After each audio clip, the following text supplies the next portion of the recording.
Jigs and Bigs is proud to announce we're being supported by Old Glory Outdoors. They're a veteran-owned company that carries fishing and hunting gear. Plus, they're highly active in supporting veteran organizations and charities. Old Glory is an authorized dealer of favorite rods, FX rods, Guggen baits, X-Zone lures, Sixth Sense, and many more. There's a brick-and-mortar store located in East Brookfield, Massachusetts, but you can also order online at oldgloryoutdoors.com. They ship anywhere in the lower 48 states or order online and pick up at the store. When you order, use the promo code JIGS and Bigs and you'll save 10% off your complete order. Plus, you'll help support the show. Make sure to check out the apparel line called OGO Gear while you're there. Old Glory Outdoors believes in the slogan "Start 'em young" to keep kids away from screens and enjoying nature. They've got a full array of live bait too. Check out oldgloryoutdoors.com and use the promo code JIGS and Bigs. Save some money and gear up now.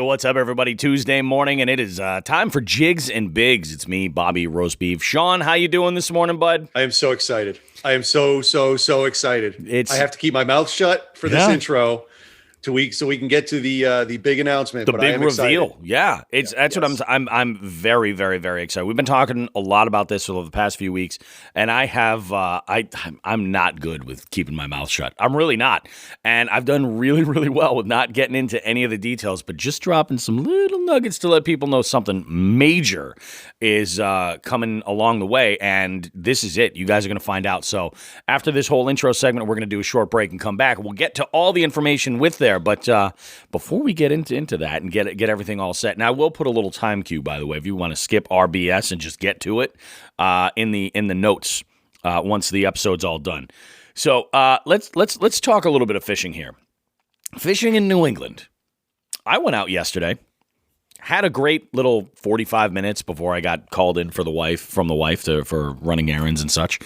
Went out and I actually had a strike on a lipless that I was throwing, and you would have thought that I had fallen off the wagon as like some, an addict or something. I was like, oh, the tug is the drug, my God. And, just wasn't able to connect. Just tried following a couple of times. I had, it actually had gotten to the point where I had taken my drop shot rod and just made a cast to some structure and just let that bait soak. And I threw one of those new drop shot baits from Stretching Lines on there because it's just the shape of this body. That is the bait I would want to sit there and soak because just the wind is enough to give it that subtle action. But no bites there. I just kind of let it just sit while I was ripping this lipless around. But I couldn't believe it. I was hoping yesterday was about 52, I think, when I went out where I was, and it was a pretty nice day weather-wise. It wasn't that cold. Once the sun went down, it got cold, but pretty crazy. How about you, Sean? What's going on with you? Well, as you've seen from my instant messages between us over the past 2 weeks, I've become intimately familiar with the workings of an international airline and their human resources practices for school. Yeah. So that's what I've been doing. I've been typing and writing and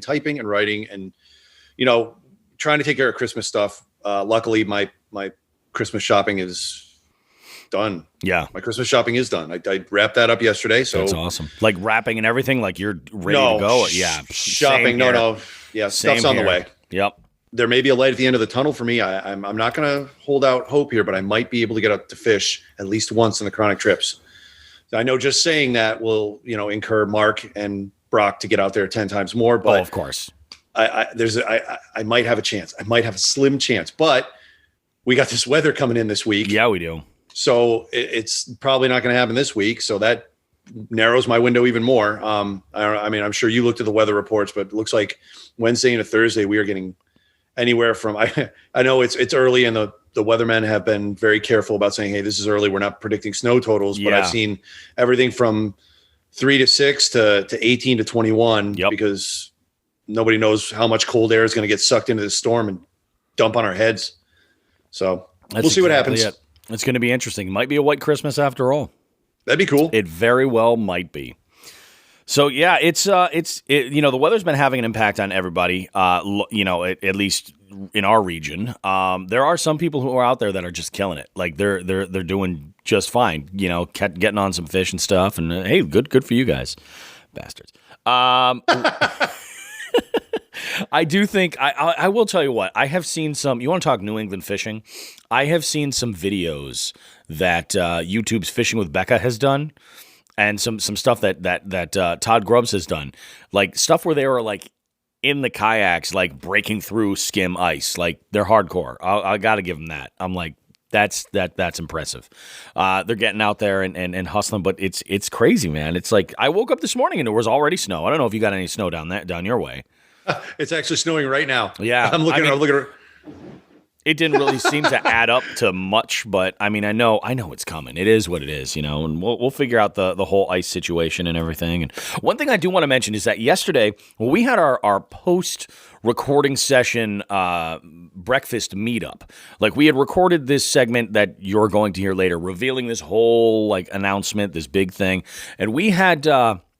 We met for breakfast at our favorite local breakfast eatery, Mrs. Mitchell's, and we had our little discussion and kind of, got into some of the details and brainstormed a bit and all this stuff. But I had put a post on Instagram of two Ned baits, two little like stinger style soft plastics that are put out by Stretching Lines Anglers Gear, and they just kind of struck me as like kind of holiday themed. One had a like a clear plastic with some red and some gold flake in there, and it kind of made me think like peppermint stick, like that. I was like, okay, all right, candy cane, like something like that.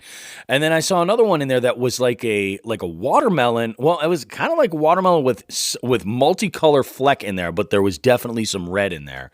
And I'm like, it's almost Christmas. I'm gonna throw one of these today. And I ended up throwing both and got nothing on one, but I did, and I have never. So I put it up as a poll on the Jigs and Bigs Instagram, and I have never had the reaction to a vote.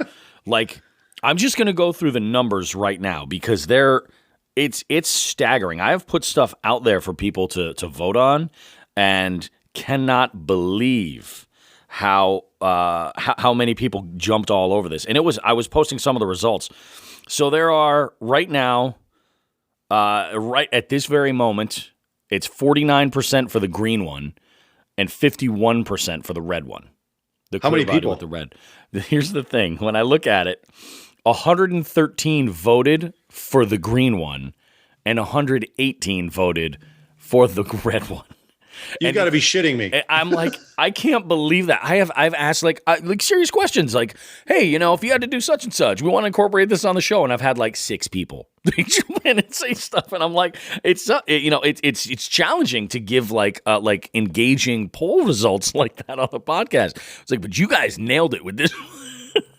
You give people 2 inanimate objects to vote for one reason or another. You wonder why we are the way we are in this country. I know. You know what I mean? You say, what do you like better, the red one or the green one? Yeah. I'm red all day. Pick a color. Yeah, it's like just pick a color. All right. Well, now we have an MO now. We go forward with lure selection. That's what we're going to do. I like that, and I mean. I just got to say this. Nobody in their right mind actually thinks that January 1st is going to roll around and like all this rando 2020 stuff that's been happening is just going to end, obviously. But I will say this. I am very much looking forward to 2021 for the growth of this podcast. Let me just start out by saying that because this announcement that we have coming is one thing, and that's huge. I mean, this is like, it's major player level. But there's other things as well that are floating like on the fringe, on the outside that are, I'm telling you guys, I'm blown away. I'm really, really, really floored. I have a great teaser clue. Oh, okay. All right. A two-word teaser clue for what you and I have going on sometime in the middle of the winter. Okay. Yes. You and I have talked about this, and we'll explain this after this all happens. But 2 words: duck quesadillas. Oh yes, duck quesadillas. Oh yes, indeed. Oh, I can't wait for the duck quesadillas. I cannot wait for the duck. They could be for celebration. They could be for mourning. But they could be either way. There will be duck quesadillas. One thing that's going to. That's a good idea. That's got to happen. That is got. People right now are going, "What the fuck are these guys talking about? What's wrong with these two morons? We like duck. We like quesadillas. Why not get the best of both worlds?" My wife came home with some venison last night that a coworker brought into her at one of her jobs. Yeah, not last night. I guess it was Thursday or Friday. Yeah, so I was pretty excited about that. She's like, "What should we do with it?" And I was like, "You know what? I think we're gonna make a chili." Yes. I think we're gonna make a chili. Yes. Mm-hmm. Yeah, I think it'll be pretty good. I told her, I said, I think spicy chili that I got, and you can kind of tailor it. Yeah, because that one I have is made for turkey, but it works. I mean, what's the when you make your turkey chili? What do you use for turkey as far as like your ratio fat to lean? I don't worry about that. I worry about I cook. There's a certain amount of ground that goes in and a certain amount of breast. Yeah. Okay. You go hard here. Okay, so you don't go ground turkey.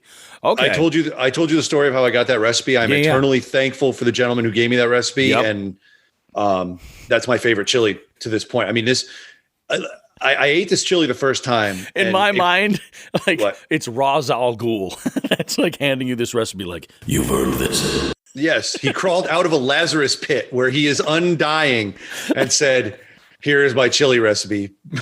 Caretake it well." Raja's cool. You're getting nerdy on me. I am Holy getting shit. nerdy. That's how you know. So I'll fire you that recipe. You can knock yourself out with it. Now I have a question. When I was a couple minutes late to our little soiree yesterday. Yep.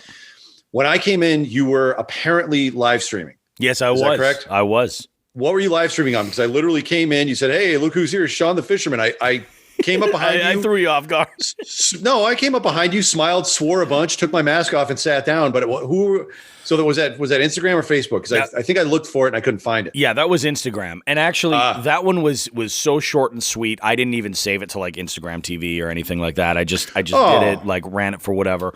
I have been really liking the going live on Instagram, just here and there. I don't want to get on kind of a schedule or anything, but if there's something going on, and let me tell you, in 2021, we've got stuff going on.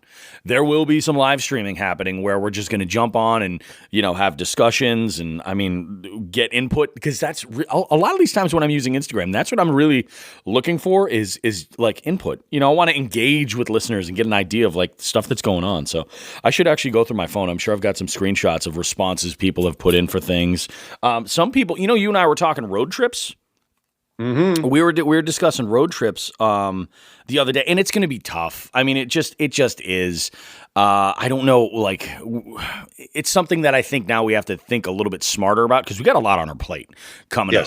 So, I mean, we're not going to be able to like run off and fish at some destination anywhere. And obviously we want to be kind of like responsible about it too, with the global pandemic and like the limitations that we have to deal with.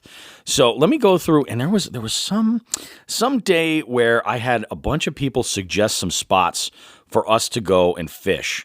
And like some of the obvious ones were Florida and Louisiana. Those came up for sure. Here we go. Oh, Hilton Head, South Carolina was one of them. That came in from Fishing Bean 0114 and our staff biologist. So are they talking freshwater?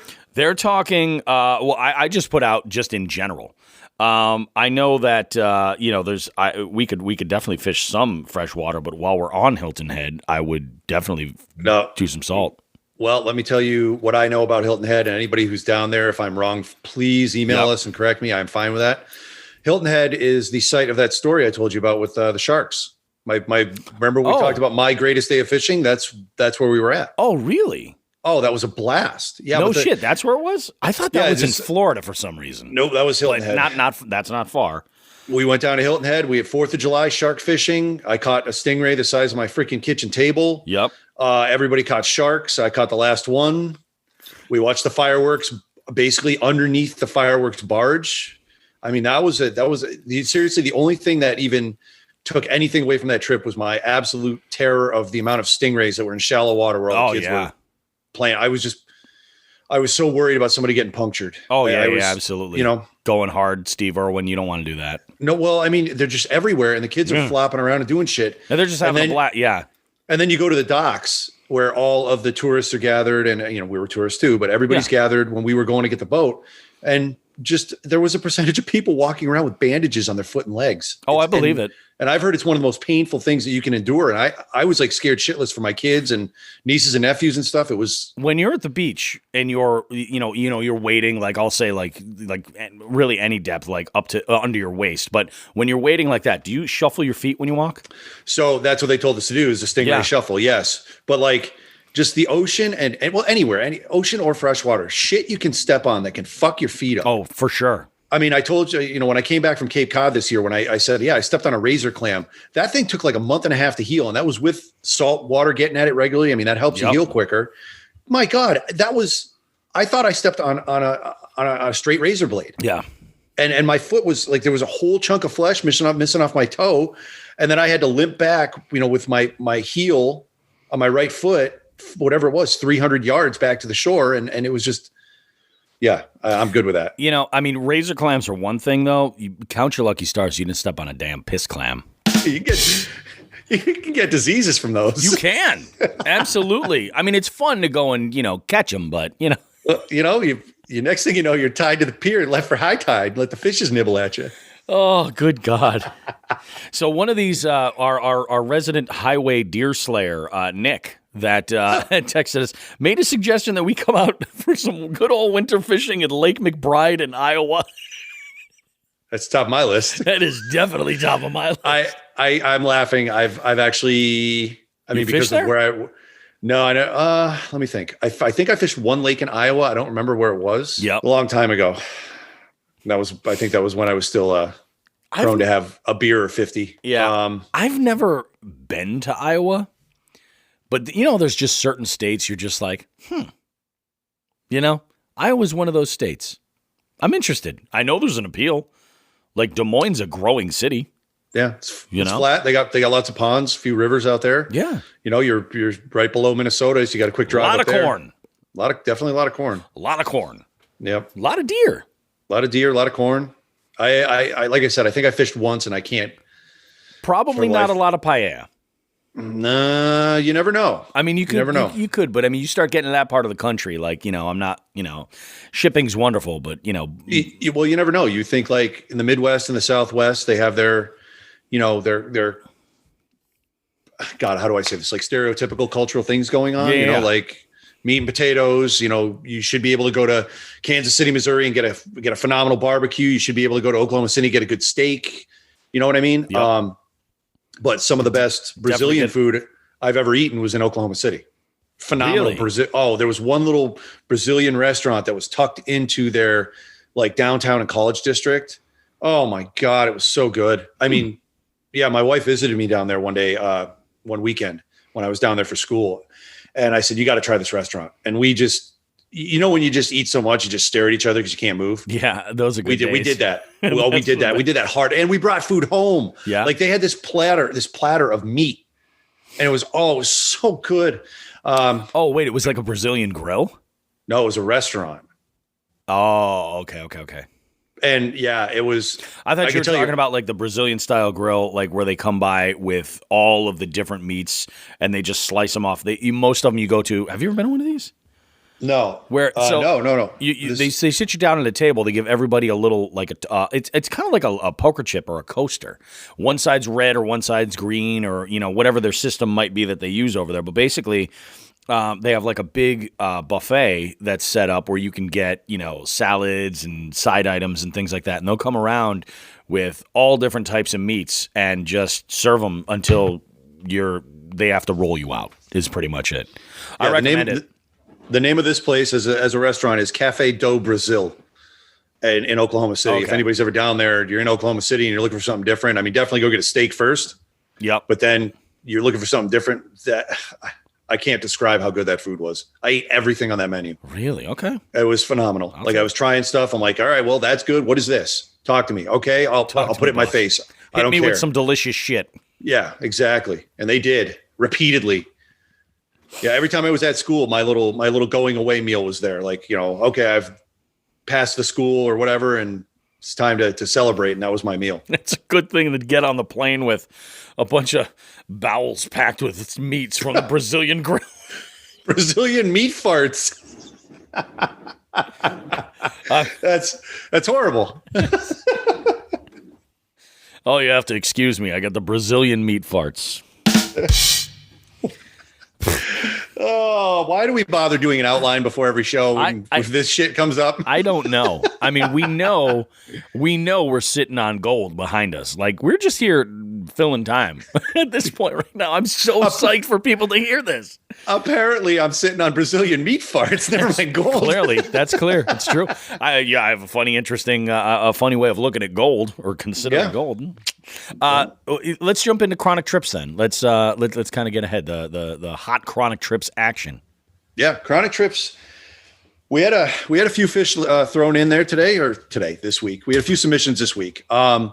With the weather being all over the place and it getting dark at, I don't know, what time does it get dark? The sun rises at like 6 now and it gets dark at what, 6:30? It's like, no, it's no, I know. I'm saying 6:30 a.m. We have about a half hour of light every day. It sucks. I see what you're saying. Yeah. 6 a.m. it rises, 6:30 it's done. Yeah. Yeah. You wake up, you have a cup of coffee, the sun goes down. But in the competitors division, Nate Shagnon took advantage of this week. He was out yesterday, I believe. Yes, It was yesterday because he was texting me back and forth. That's right. And he ran into a school of white perch. So by doing that, he took the lead in the perch category and took the lead in the NE5 category. So nice. Yep. So he is currently the competitor division leader. Congrats, Nate.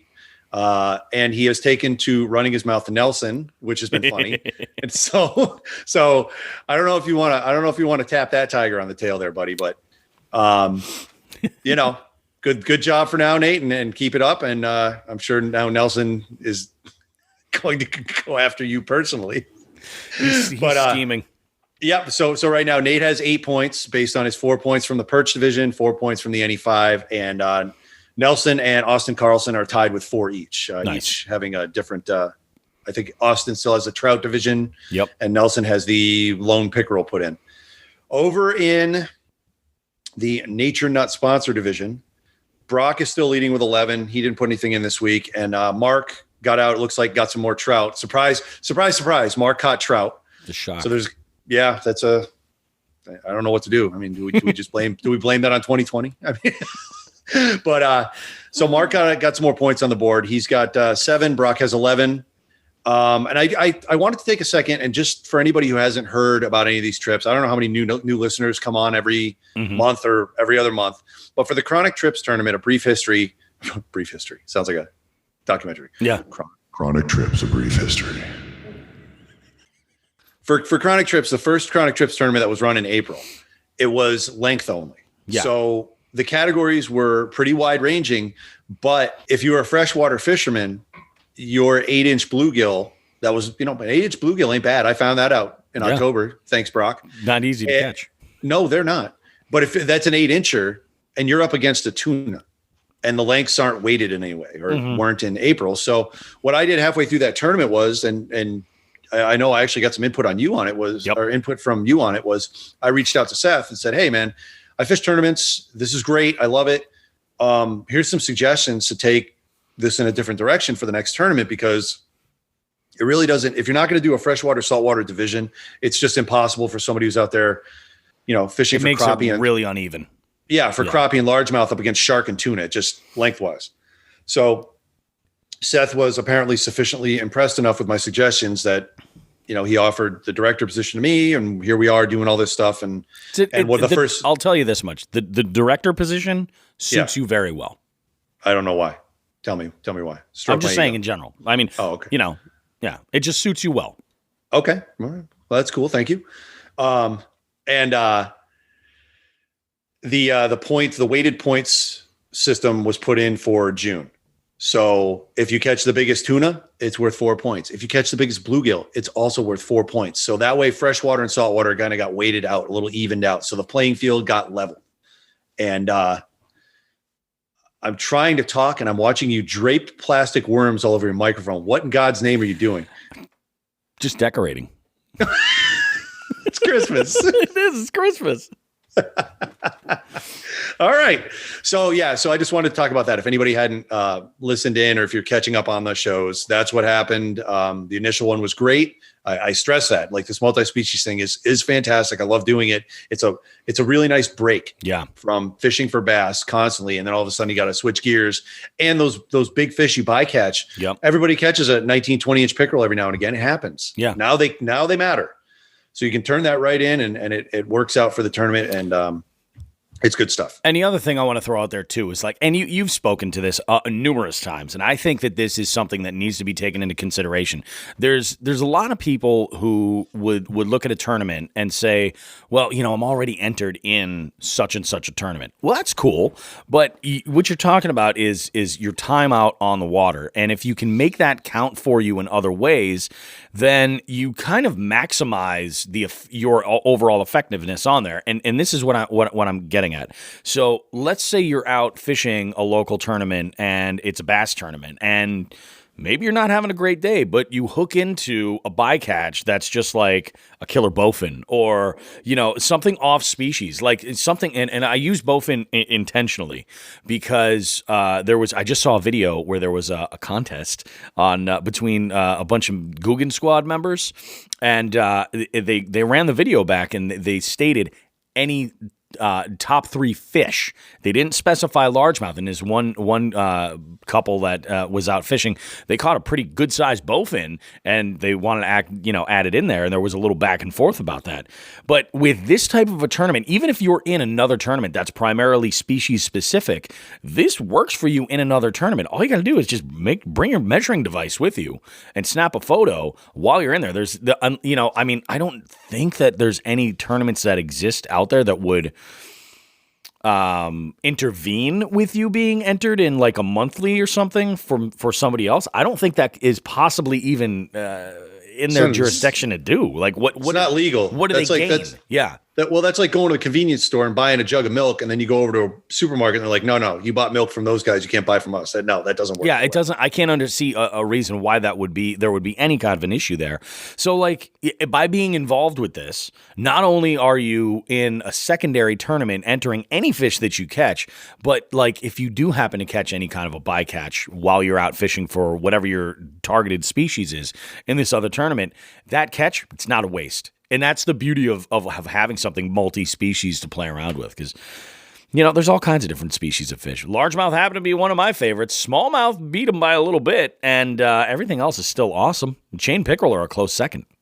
You catch a big pickerel, you're in for it, and it's a good time. You never know around here where you're going to smash into a pike. You never know. As we found out this fall, I mean, that was a monster out of a mud puddle that I found. So that was exciting. The only other thing I have to wrap up with the Chronic Trips is two longest fish of the week. To this point, I should also make mention of that. If anybody's fishing today, your fish count for the week, I don't do the full tally. This is just kind of an informal. Things could change. Yep. They still got today in the week. Keeps things interesting. Yes. So far, longest fish of the week for the competitors. Nate has a 12.75-inch white perch. He hit a school of them yesterday. Congrats, Nate, again. For longest fish for the Nature Nut sponsors, Mark has a, believe it or not, 16.5-inch rainbow trout. Really? Yeah, you got a rainbow. So nice. Not too bad at all. The other thing I want to just echo what you just said was with these tournaments, when I went out fishing with Tim Jacks, right? Yep. It was a blast. We went on his boat. We caught some bass. It was a good time. He was turning the bass in for Chronic Trips, right? Yep. And he and I talked about it, and he said, this is definitely a change of pace. And he goes, I'm into it now. I'm thinking about how I can catch a crappie and how I can catch this. And I said, this tournament really, really expands your boundaries as an angler. And then Tim, even though he's still fishing, didn't get in on this one, and he caught a brown trout that could have beat Mark's finally. Nobody's beaten Mark. There's a separate prize for anybody who beats Mark in the brown trout category. Beat Mark's brown trout. Yeah. Tim landed one that was almost winning trout. And yes, yeah, he would have beaten. That was a brown trout that was just a hair off 2 feet long. and he didn't. I said, God, I hope you're in the tournament. He said, no. I said, but he got a state pin out of it. Yeah. And, absolutely. Yeah. But it's definitely it's one of those things that you've said that before. You're like, if you're not entered, that's when you're going to catch a monster. When exactly. It's just like, what do they say? Murphy's Law, where you're like, it is what it is. But do we have anything else to get to before we get into this big announcement, this reveal?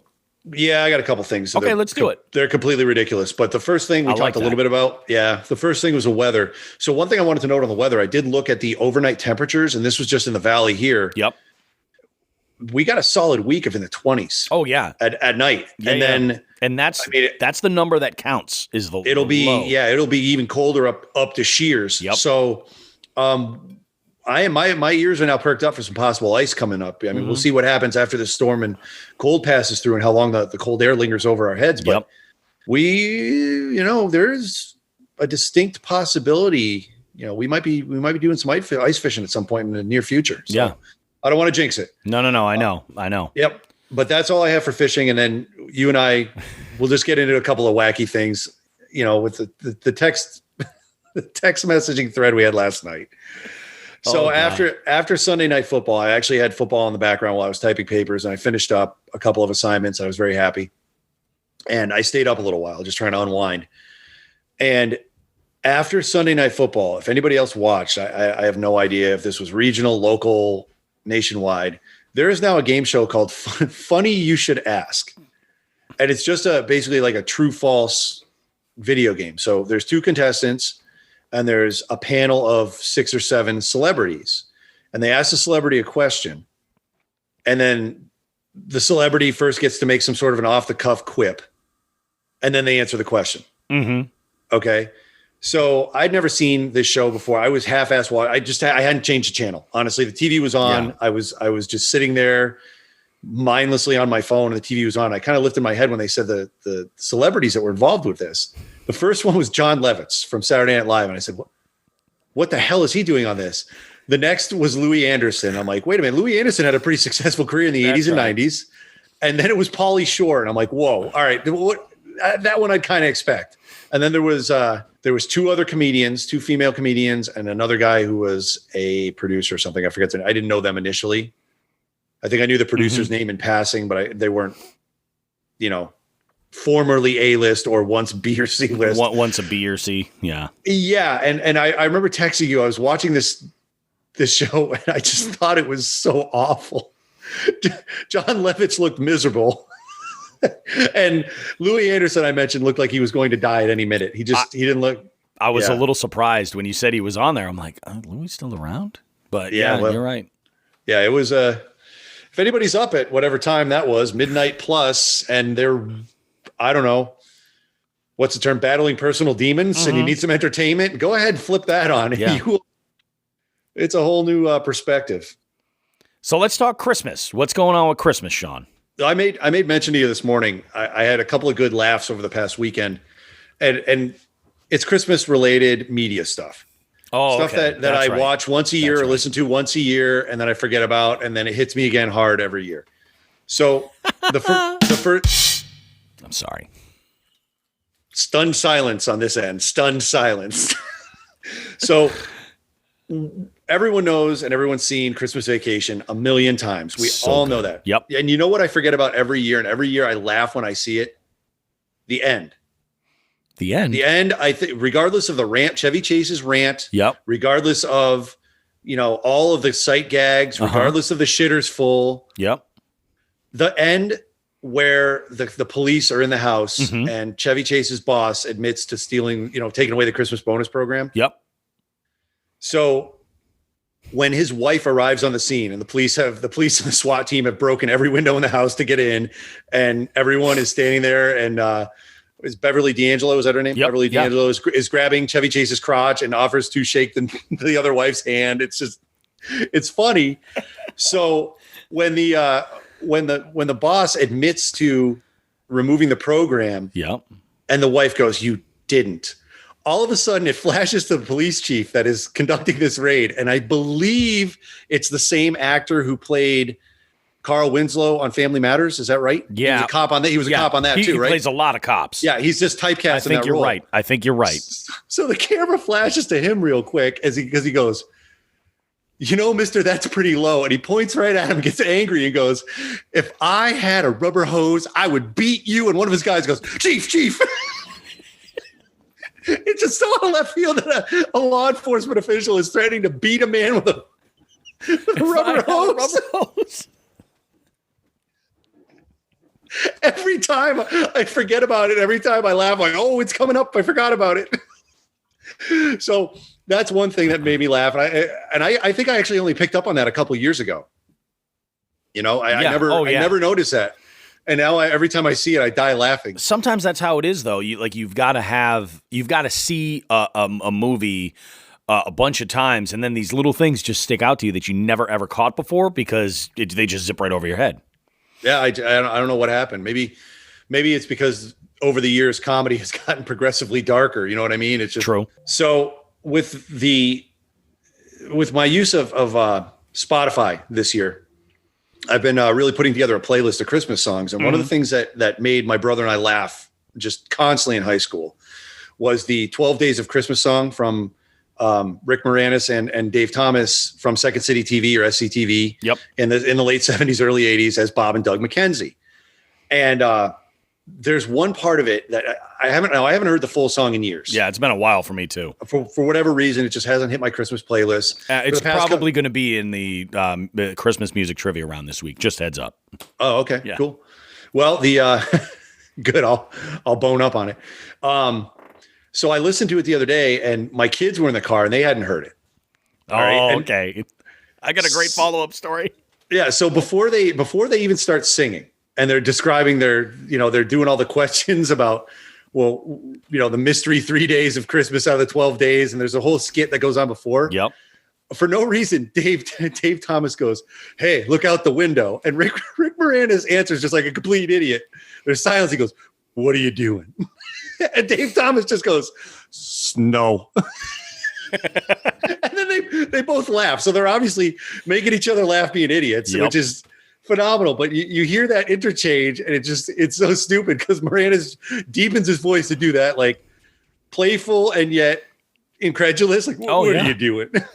So that makes me laugh every time I hear it.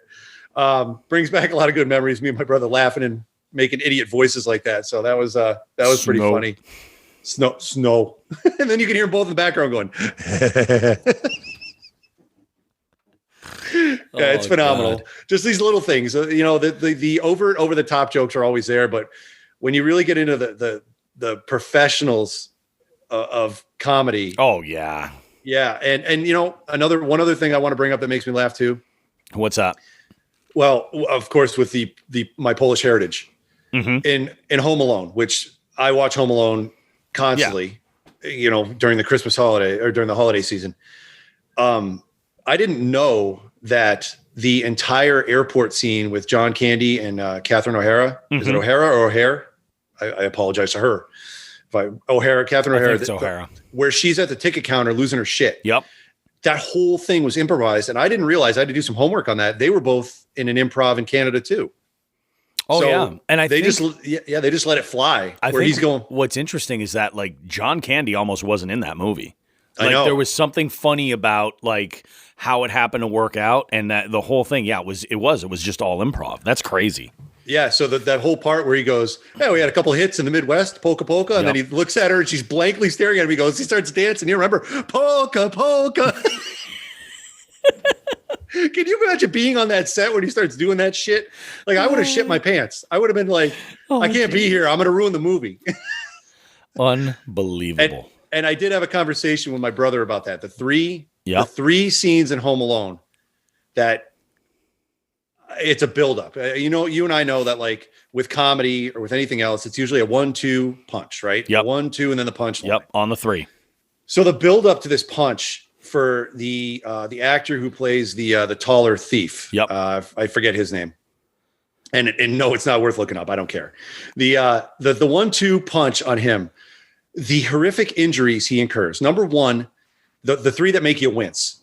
The fucking nail on the step. Oh my God, that's the worst one. No, it's not. I don't know. No, it's that one's nasty, right? Have you ever stepped on a nail like that? Unknowing? Too many. Yeah. I've stepped on all sorts of sharp things, right? All right. So that's nasty. Yeah, I can't with that. Oh, God. The next buildup is stepping on those. I wince every time he steps on those fucking glass ornaments coming through the window. Oh, yeah, that's right. There's stars. There's sharp things. I mean, it's awful.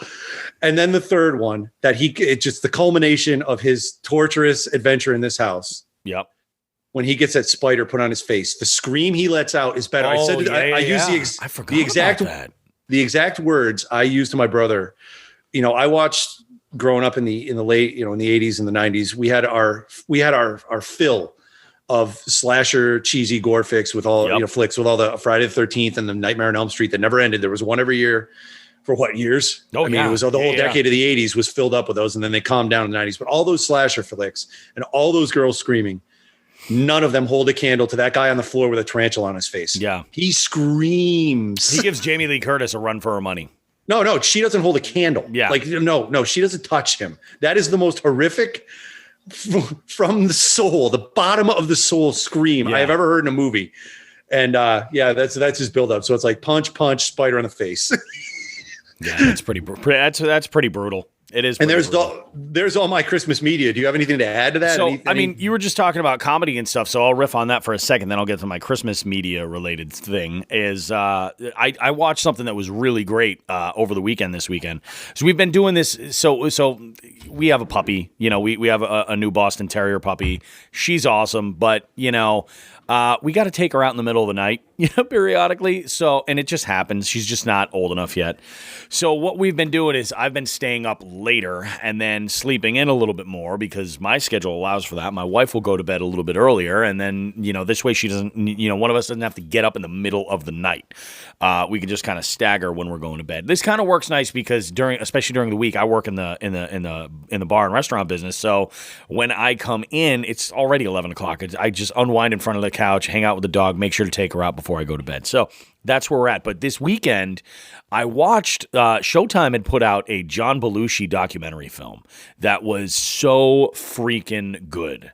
Like there was a lot of animation in it, which was a little bit interesting. Like there was a lot of animation in it that was like biographical. Like John like people were telling stories about him as he was growing up and in college and like as he got started with like SCTV and all these things. And even like when he was dealing with his father and the issues he had with him and like the restaurant business and everything. So there was all of that.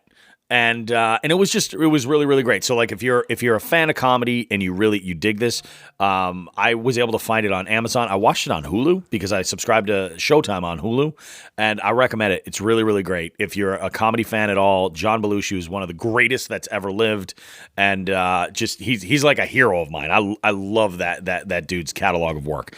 So with that said, let's jump back into the Christmas stuff because it's ironic. I was talking just last night about that 12 Days of Christmas version from the McKenzie brothers. I was talking about that with my family because my wife does not dig on any of the uplifting, fun, happy Christmas songs. She likes the dark, real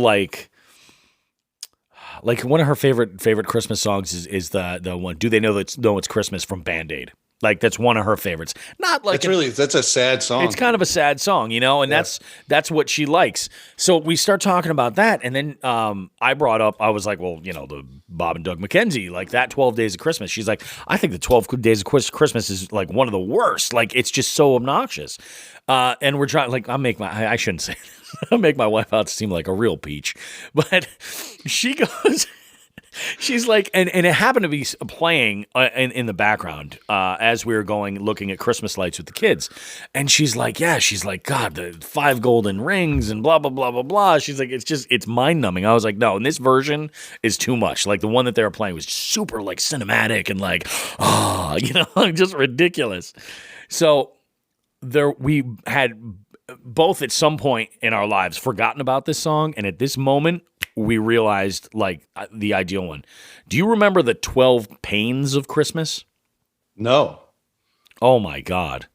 Where did that? Who? When? Why? And how? What? Talk to me. So the 12 Pains of Christmas is the one where the first day of Christmas, the first pain of Christmas is finding a Christmas tree. The second pain of Christmas is rigging up the lights. And what's interesting is every time they run around, like these sound clips get more and more insane. It's just so good. So the 12 Pains of Christmas is definitely one of my favorites. But so we decided to call it up on Spotify, and we played it in the car with the kids, and the kids were like doubled over in laughter. Thought this was absolutely amazing. Like, I mean, just it was great. It was just this really nice roast beef family bonding moment that we had when we were looking at Christmas lights driving through Look Park. It was really, really nice. So Nice. yeah, I recommend if and you know, I might just tag it to the end of this episode. I might. Yeah, do it. Why not? It's Christmas. You guys have earned it. Actually, yeah. So I think that's what we'll do on the outro is we'll tag it to the end of the episode. It's fun. It's funny. You'll enjoy it. It's good. So yeah, the 12 Pains of Christmas. Oh goodness. And I feel like as a New Englander, like this sort of surmises our New England attitude. Like it does very much. Yeah. Well, I mean, just because you're saying the 12 Pains of Christmas. So years and years ago, Yep. a friend of mine's family had a Christmas tree farm. Oh, okay. And this is back in the days, you know, that you and I have talked about, I call the dark ages, where, you know, memories are scant and Yep. booze soaked. So there was one night, it was actually Christmas Eve. And my relative's party where I was going was right near where this tree farm was. Mm-hmm. So my buddy had said, "Hey, it's Christmas Eve. What are you doing?" And we were always partying together. And I said, Yep. "I'm not doing anything." I said, "I'm going to my family's house at this time." He goes, "Well, why don't you help me out for a couple hours at the farm?" I said, "Well, dude, I mean, I've cut down plenty of trees. Like, what are you expecting me to do? I don't know your procedures, this, that, and the other thing." And Yeah. he said, No. He goes, "Nobody's coming in. It's Christmas Eve. We're going to sit there and pound like a 30 pack. And I go, "Oh my God. All right, I'll be ready for the party then." Right. So we sat there for an hour or two, just drinking beers. And it was, I think, 15 or 20 minutes to close. It's like 5 or 6 o'clock on Christmas Eve. I think it was 6 o'clock. It was 5:45. And this guy pulls up and he is livid. No. He is absolutely livid. And we're like, "Hey man, what can we help you with?" There was only like a few trees left. Yeah. Right? He seriously just pulls out a wad of money and goes, "I don't give a shit what tree you get. Give me a tree. I buy all these fucking presents. The family wants a fucking tree now. Just give me a tree." And he was cool to us. He gave us a good tip and everything. Yeah. But he was livid at his family. Wow. And that was just the embodiment. We were just shocked. Like, wow, what just happened? So tornado came through on Christmas Eve. And yeah, it was pretty funny. That's something, man. That is something. Is this the same Christmas tree farm I'm thinking it is? No, this No? is since long closed. Gotcha. Yeah, I too had a friend growing up. Well, I used to live right next door to a Christmas tree farm, a very small one, a very, very small one. But yeah, there were a few years where, you know, we would man the tent and, you know, drag the trees up with their tractor and, you know, do all that for them. And we take whatever we made that night and usually go and blow it that night, you know. Just like Blow it in this is the same way I did on 30 packs of MGD. Yeah, pretty much. Yeah. So I have a question just to extend this intro a little bit longer because what the hell? Yeah, why not? I know we got this. We're making them suffer. People just I get know. to the point. I know. So I know your palette of tastes in music is much broader than mine. I do listen to a lot of stuff, but you listen to a broader array of styles, whereas I listen to a broader array of styles, but a broader array of styles, not as broad as yours, but I focus on a couple different genres. Broad genres, right? Yep. So over the past, I don't know, 5 to 10 years, what I keep coming across is all these different Christmas albums that are covered with various styles of metal. Yes. So there's tons of them out there, right? It seems every year I come across a different classic Christmas song that I hadn't heard done by an artist before that's covered by a metal guy or a metal band. And I love it. I fall in love with it. So a couple years ago, I didn't know, Rob Halford from Judas Priest did a Christmas album. And there's a couple of originals on there, but the rest are all covers. And he has this absolutely blasting, galloping cover of We Three Kings that I love to death. So that started. Now I'm like, okay, now I'm going to start looking for songs like this. And last year I came across a band and I believe they're from the Midwest or Ohio or Pennsylvania, maybe, whatever. Mm-hmm. They're called Starkill, and they have a female vocalist. Oh, okay. And I think I sent you that recently. Didn't I send you that recently? Where it's a cover of Mariah Carey's "All I Want for Christmas" done in a melodic death metal style. Yep. Which I love to death. It's so good. I know it's not everybody's taste, but I love it. So this year, all right. And also, actually, I should add this. Last year, I came across an entire Christmas album done by the metalcore band August Burns Red. Yeah, that was another one I just discovered recently. Oh, man. And they have another EP out that came out in like 2018 that has 6 songs on it. One of the 6 songs that I've never heard anybody cover this. Yep. And I love it to death is the Home Alone theme with all of the different. So even the spooky music when he's going, near the church or anytime the South Bend Shovel Slayer pops up, they've incorporated this one big mashup of all the Home Alone music and just done in a metalcore style, and I love it to death. So that's this year's big Christmas listening nugget that I found. So while we're on the subject of Christmas, I'm going to throw this out there. My wife we've had this conversation of there's a lot of classic movies that she's never landed on.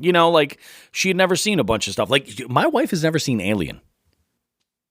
Okay, that kind of blows my mind. I'm not, just so you know, just for some disclosure. Yep. I am a sci-fi guy. Yeah. So I watch a lot of sci-fi stuff, but I don't watch everything. Yeah, exactly. And then when it comes to classic movies, people will say, just so you know, this was a pet peeve for a while. I've learned to cope with it. Right? I've grown as an adult. But just so you almost did it a minute ago with something else. And again, I didn't say anything because I can cope now. Yeah. But ask me if I've seen Reservoir Dogs. Have you seen Reservoir Dogs? No. I just watched that again. If you had not known this was coming, what was your response? I probably would. How could you not have seen Reservoir Dogs? Yeah. People react to movies like that like you've honestly just had sex with a relative of theirs in front of them on a street. Haven't you? No, but you know what I mean. You haven't seen Reservoir Dogs. I can't. I fucking stutter. Yeah, but no, I watch a lot of sci-fi. Yeah, occasionally I used to watch a lot more movies, but I just don't anymore. I mean, I stick with what I like and that's about it. I mean, yeah, a lot of, I will say a lot of the stuff that she's missed out on are some of the major player action movies, stuff like that. So last night when we got back, we, we're back at home hanging out and the kids had gone upstairs to do what the kids are doing. And I decided to put something on and I knew about this list of movies that she hadn't seen. And I was like, so you've never seen Predator? And she's like, no. And I was like, let's watch Predator. Let's put it on. And she kind of enjoyed it. She's like, yeah, this isn't too bad. And I was like, this whole series kind of takes a dive. It goes somewhere. I followed this up while I was hanging out with the dog last night watching Predator 2 and then Alien versus Predator. Well, just if you want to talk about that, because that's sci-fi and horror. Yeah. You know what? Predator 1 was phenomenal. Yep. In my 2 cents. Well, it was just a great movie, Yeah. Predator 2, all right, you lost Schwarzenegger. Yep. But Busey was amazing. You know what they had? Yeah. You know what they had a chance to do in that movie and they didn't? What's that? You remember at the end when, was it Danny Glover that starred in that? Yep. Yes. Danny. So remember at the end when Danny Glover got into the Predator ship and what's hanging on the trophy room wall? Oh, they tied in the Alien versus Predator right there. Yeah. But they never went anywhere with it. Not until 2004. Not until really there were starting to be, what Harry Potter was 5 movies in at that point or something like that. Where there were these big crossovers and blockbusters and you know what I mean? The blockbuster series as we know them. Yep. And obviously the MCU hadn't really started yet because that was 2000. Well, there was a good amount of time in between Predator 1, the first Predator, and then Predator 2. There was that was 3 years, right? That was 6 years. No. Predator, the first one came out in 87. And it was 89, right? 89 or 90. No, Predator 2 came out in 94. It was that late? Yeah. But either way, they had an opportunity to be the first. And at that point, nerds like me, that was, I read 0 comic books produced by Dark Horse Comics in the 80s and 90s. But I did have a couple copies of Aliens versus Predators, because that was out. They had the rights to both, and they were doing it, and they should have based it right off that. And I think that's what I don't know if they necessarily had considered that franchise per se, maybe because of cost or whatever.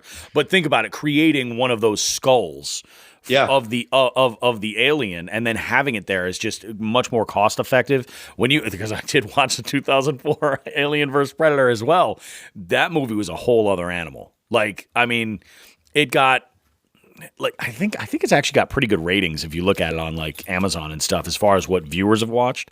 But I was talking with my buddy Paul about it, and it was, in fact, I think there's an underground like hardcore metal band that used some samples from Predator 2. And I was texting with him back and forth, and I was like, what song is it that starts with that quote? There's no stopping what can't be stopped, no killing what can't be killed. I'm like, there's a local metal band that used that. I'm pretty sure, because I think I played it back when I was on the radio on WTC. And there's a I don't know where they're from. I don't think they're local, but they might not be local. But I mean, you know, something that I play that came into my wheelhouse at one point or another. We caught my dad wanted to go. This is surprising. I wasn't going to go to this show because I'd seen all the bands there, and I just, for whatever reason, I don't know why. I don't know if it was I can't remember why we didn't go, and I'm sorry why I initially didn't want to go. I might have had more money at other concerts or something. I was like, this one just kind of fell by the wayside. But my dad got very excited. He likes going to outdoor shows in the summer, particularly amphitheaters, if we can get them. That's generally the best season to go. Yeah. So what it was, I think it was 3 years ago. I think it was 2017 maybe 2017 or 2018.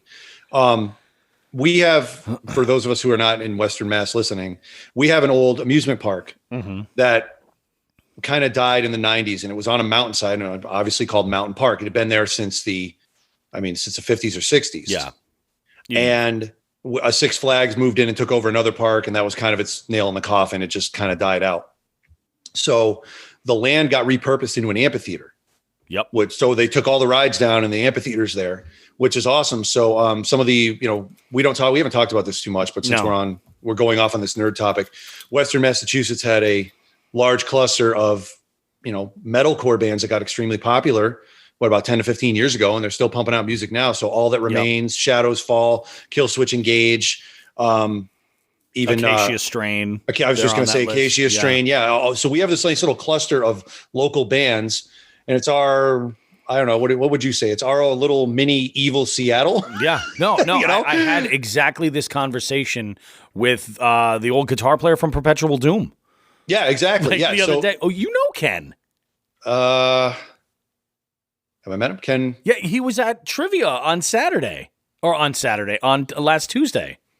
Introduce me if he's there again. Yeah, I will. Yeah. But so they were there, they were playing, and I've seen Killswitch and All That Remains a ton of times. And with them was Within the Ruins and somebody else. And I'm just going to throw this out there. Like 9 out of 10 times, like the name of most of these like metal and hardcore bands, like from that era, the names of these bands would make amazing Steven Seagal movie titles. Oh yeah. Oh, obviously. Come on. Yeah. So my dad, this was about the time, I think, Killswitch did that cover of Dio's Holy Diver, and it was making the radio. It was huge. Yeah. Yeah. That was, it kind of always makes me sad when bands make such great music, original music, and then they get credit. What blows them up is a cover. Yep. You know what I mean? You listen to that End of Heartache album, and it's just phenomenal. Like that is just such a great album. But anyways, so my dad wanted to go to the show, and I'm like, well, okay, if you want to get this fucking metal, Dad, let's do it. And he's, he just turned 70. Yeah. And he's like, fuck it, let's go see Killswitch and All That Remains. I'm like, all right, time to pull our socks up, let's right? do it. So I said, well, it's at the amphitheater, and we'll have a few adults around. The mosh pit should be closer to the stage. I said, we can bring chairs. Let's bring the kids. And I brought my sons. Yep. And we actually have a really good picture of us that day. My dad, myself, and my sons, giving the metal horns, and all wearing metal shirts of one sort of another. And my son got a Within the Ruins shirt, and it's just a picture of the Predator. And on the back it says Shredditor. So I'm wondering if I can't remember if Within the Ruins was local or not.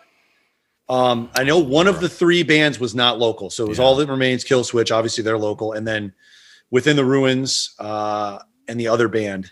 I can't remember which one was local and which one was not. It was the first time I'd seen both.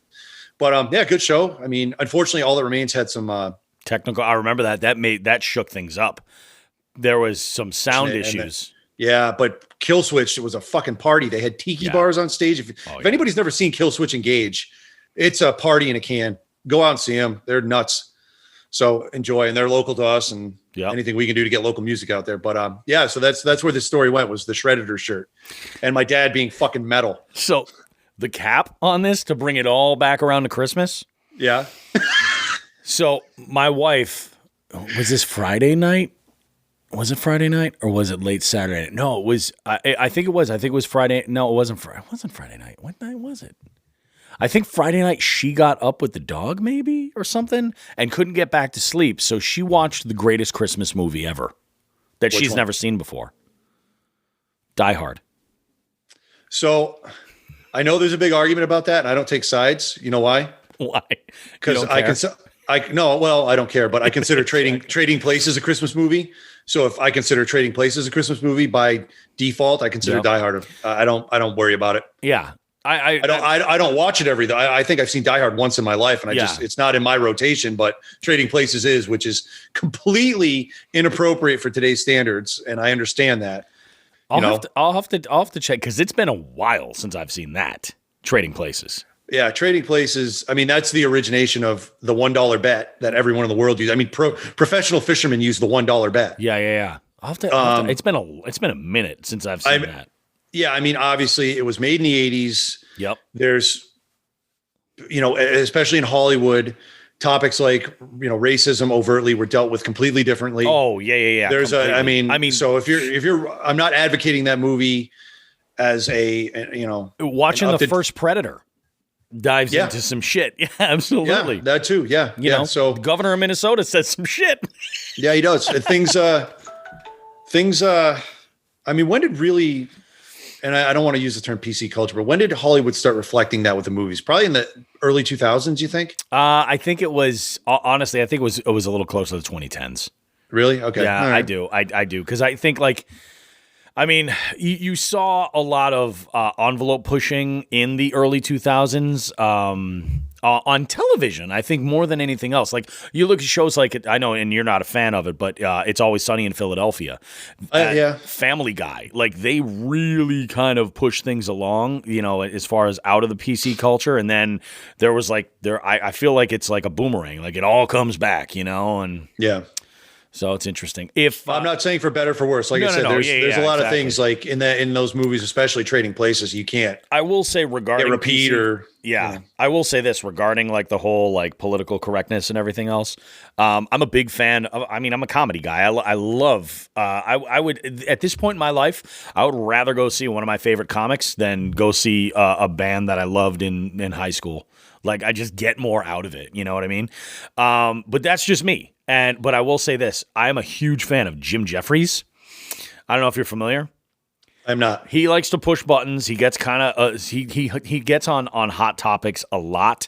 But he just did there's a new Netflix special with him, and in there he kind of references this. There's also a great shitting your pants joke that you're gonna love. But and it's an amazing, he crafts this so well. But in there's this thing where he talks about political correctness, and he's kind of makes mention of in the history how political correctness is kind of edged up. But he's this time around, he's what happens is you have a certain line, and comedians will go up to that line, or artists will go up to that line, filmmakers will go up to that line and not cross it. But then what happens is decades later, the line moves.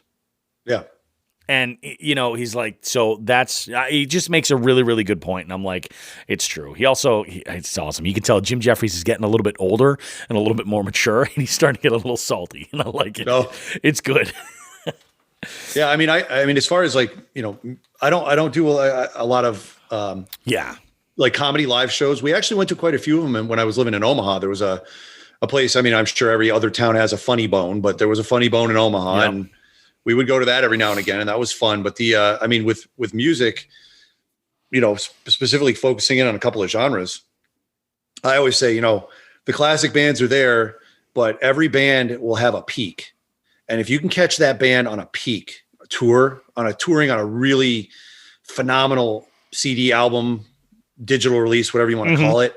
And if you can get a group of them doing that at once, that's where, like I always, when I talk concerts with people, I always say, I think the best show I'd been to in that aspect, where every band was touring on a phenomenal album and all the set lists were really good. Yeah.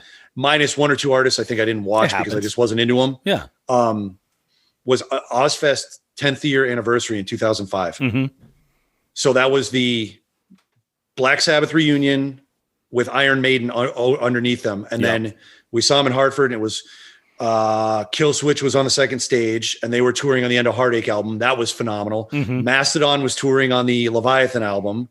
Arch Enemy was touring on one of their two awesome albums. I mean, it was every band was touring on one of their awesome. It was, I think that was Mudvayne's last or next to last tour. Yeah.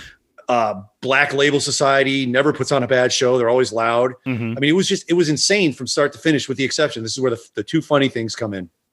Actually, three bands I didn't watch.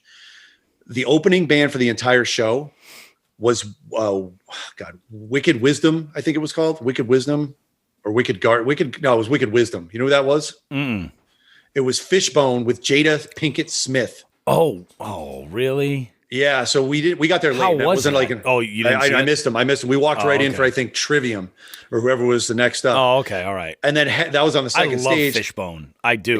Yeah. Fishbone's great. Yeah, I think Fishbone's awesome. And then headlining the second stage, which we walked away from, I just never got into Rob Zombie. Like, White Zombie's one thing, but the Rob Zombie solo stuff. 100% with you. Yeah. I think Rob Zombie solo is best in film. Yeah. Yeah. And then on the main stage, we watched I think 2 Black Sabbath songs, and it was just kind of sad to watch Ozzy Osbourne bouncing around like a drunk chicken. It was pretty awful. So nice. Yeah, I mean, what are you going to do? So we left. We watched. I think I can't even remember what they opened with. We watched one or two Black Sabbath songs, and I said I can't watch this anymore. It was kind of sad. All the other guys were doing their thing, so it sounds sacrilegious for a metalhead like me to walk away from Black Sabbath, but it was. It just wasn't there, honestly. And there was Ozzy. I know he's got a ton of health issues, but he's also destroyed himself with drugs for whatever 50 decades. Oh yeah. What year was this that you saw the show? 2005, and it was bad. 2005. It just wasn't. And that was the shitty thing too, was there was a big problem, I guess, on that tour between Iron Maiden and Black Sabbath. Yes. And that was when Sharon Osbourne apparently, and there was a big beef. Yeah. So they turned the audio off on Iron Maiden. Yeah. That's like 3 songs. So we're trying to listen to Iron Maiden. We're like, what the fuck's going on? I would have been so pissed. Well, we didn't know that at the time. We just thought it was a sound issue problem or something. Yeah. That's the thing. When you're there, you don't necessarily know. I will say this. I got the opportunity to see it was the first Ozfest, and there was Ozzy performed with Black Sabbath there, and it was amazing then. It was really amazing. That was, I want to say it was like 97 or 98. Yeah, that was early, 96, 97, 98, somewhere around there. So he wasn't like showing the effects of all of the problems he's had by that point. I think he was kind of on it. And it was one of those things where I was like, man, I'm so glad I get to see this now. You know what I mean? There was, it's just, God, there's so many freaking good I'm with you though, the Rob Zombie though. God, the exclamation point on that show. Now, you and I know, with all the concert experience we've had, getting a concert t-shirt is cool. All right, you go to a show, you get a shirt, and they're usually overpriced. It's almost as cool as getting a Jigs and Bigs t-shirt. Almost. Nothing's that cool. No. But it's always a joy to me, whether I wear it or not, to get a bootleg t-shirt in the parking lot. It's like a joy. It's like finding buried treasure. So we're at this Ozfest, and I can't remember if we partied in the parking lot. I think we did. I know I drove that day, but I think everybody else with me partied.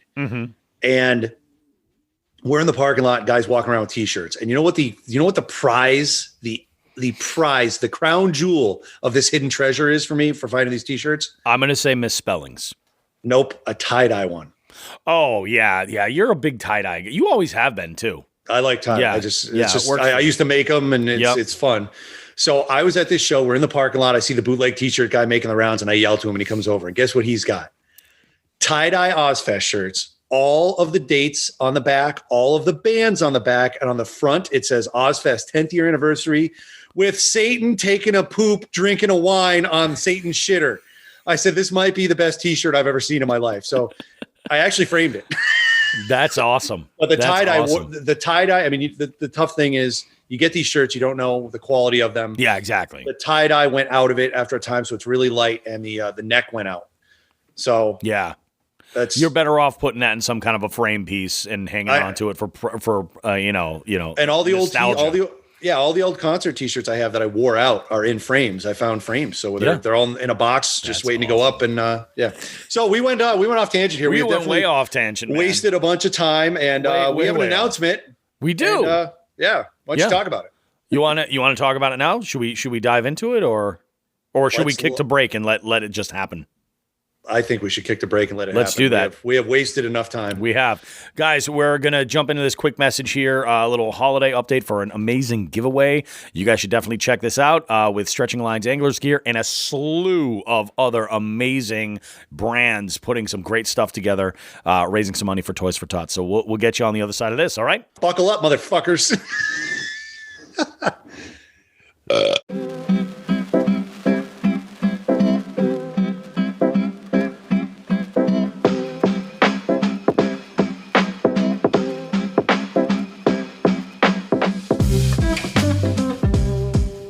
Hey everybody, Bobby Roast Beef here. You know, it's no big secret that Christmas is just a few weeks away. And, you know, even though 2020 has been a ridiculous year for a lot of us, it's just been crazy ups and downs. It's still kind of hard to believe that there's kids out there that may wake up Christmas morning and have nothing under the tree to open. So we have been lucky enough to join forces with Damien over at Stretching Lines Anglers Gear, who wanted to put together a Toys for Tots giveaway contest fundraiser to kind of do our part. Pretty much what I was thinking was, you know, a giveaway. That's when I was like, all right, well, I'll get a hold of everybody else that we normally work with for giveaways, where we got with it. I know firsthand the feeling that some of these kids had. I was probably, I don't know, 7, 8. My parents both worked.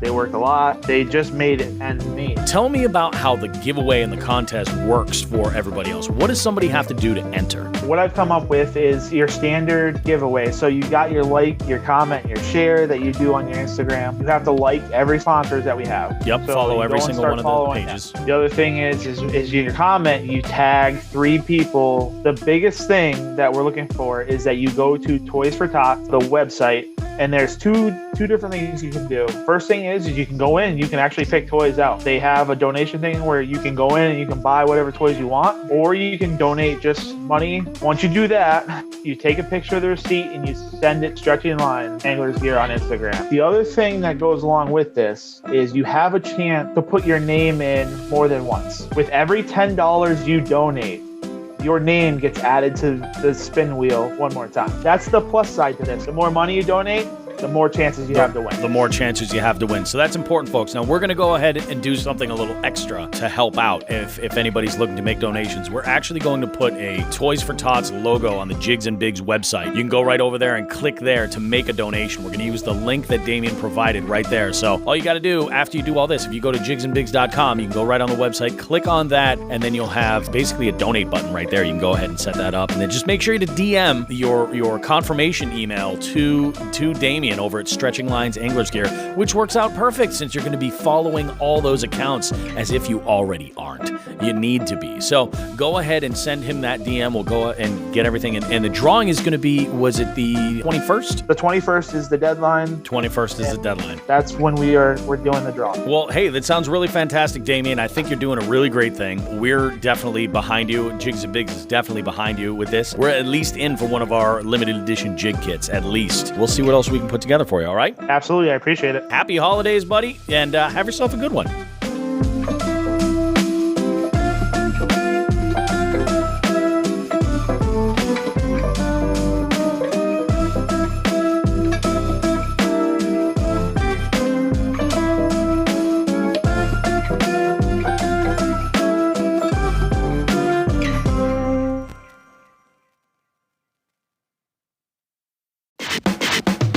All right, everybody. It is, this is normally what is the interview segment here on Jigs and Bigs. And in the beef seat today, we have, actually, I got 3 people here.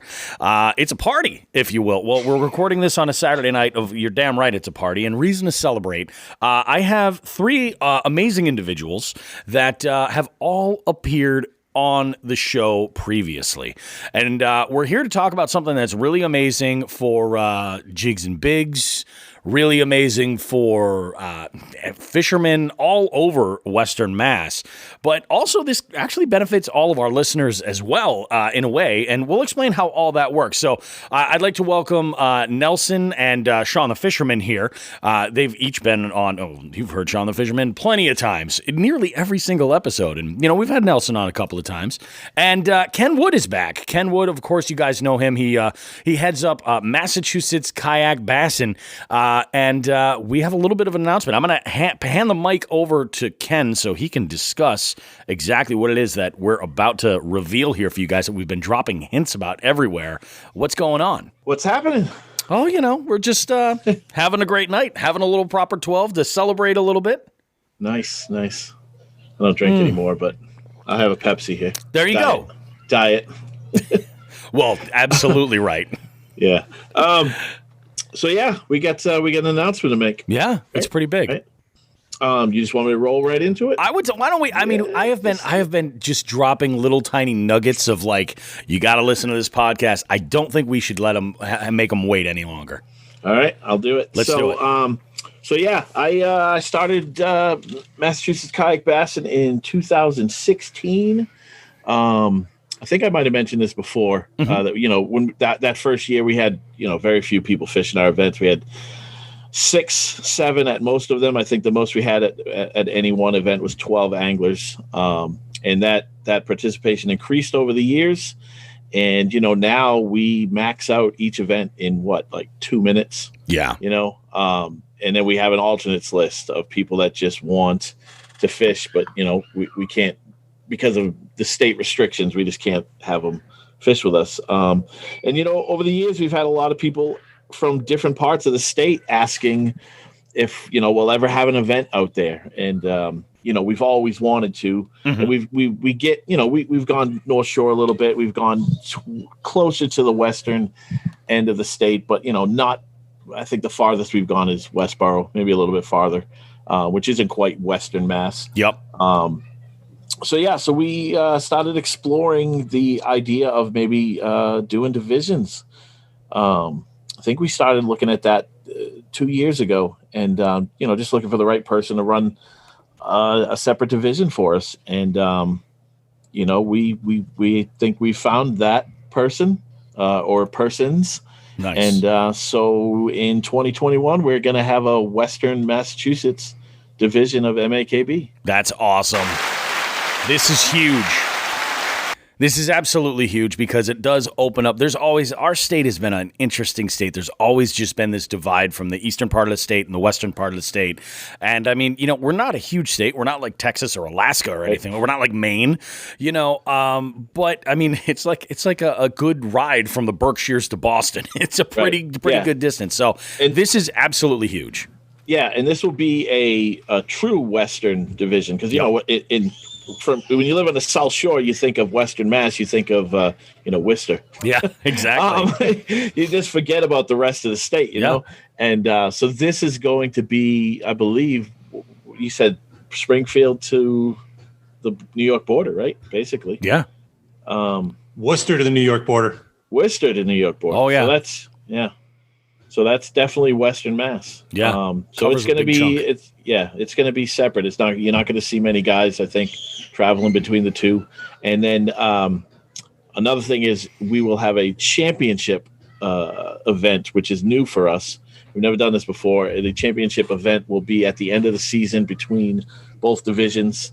It's not going to be division versus division. It's just going to be both groups coming together, fishing one event, one big champion event. So it should be pretty awesome. That could be a lot of fun. Oh, we can have a blast with that. Yeah. And I think we're looking at, what the heck's the name of that lake? Chumbawamba, Lake Chumbawamba, Oonga Boonga. It's got like 37 consonants in it, all ends and G's. Right. I don't think I've ever heard of it until John mentioned it this year as maybe having it on our trail. So it works perfect. It's right there. It's about 2 hours, from the western end and 2 hours from, the Cape Cod. So I think it's called Lake Chumbawamba Meshuggah Hakuna Matata. I think that's the name of it. I think something like that. Yeah. It's an old Indian name, right? Yeah. And honestly, though, I think it is. It's just the locals will call it Webster. I think it's like Webster. Yeah. No, it's not Webster. It's not Webster. Am I no, wrong on that? No. I don't think so. Oh, keep talking. I'll look on the internet. Yeah. No, it's definitely it's much bigger. Yeah, than Webster. The official name is insane. It's actually it's so famous that it's actually been a trivia question that's popped up in my database for these trivia games that get hosted all the way around the world. And I don't think anybody's ever asked it because they don't want to try to pronounce it. I don't blame them. It is definitely a tongue twister. Mm-hmm. All right, you ready for this? Yeah. Lake Chabannagungamog.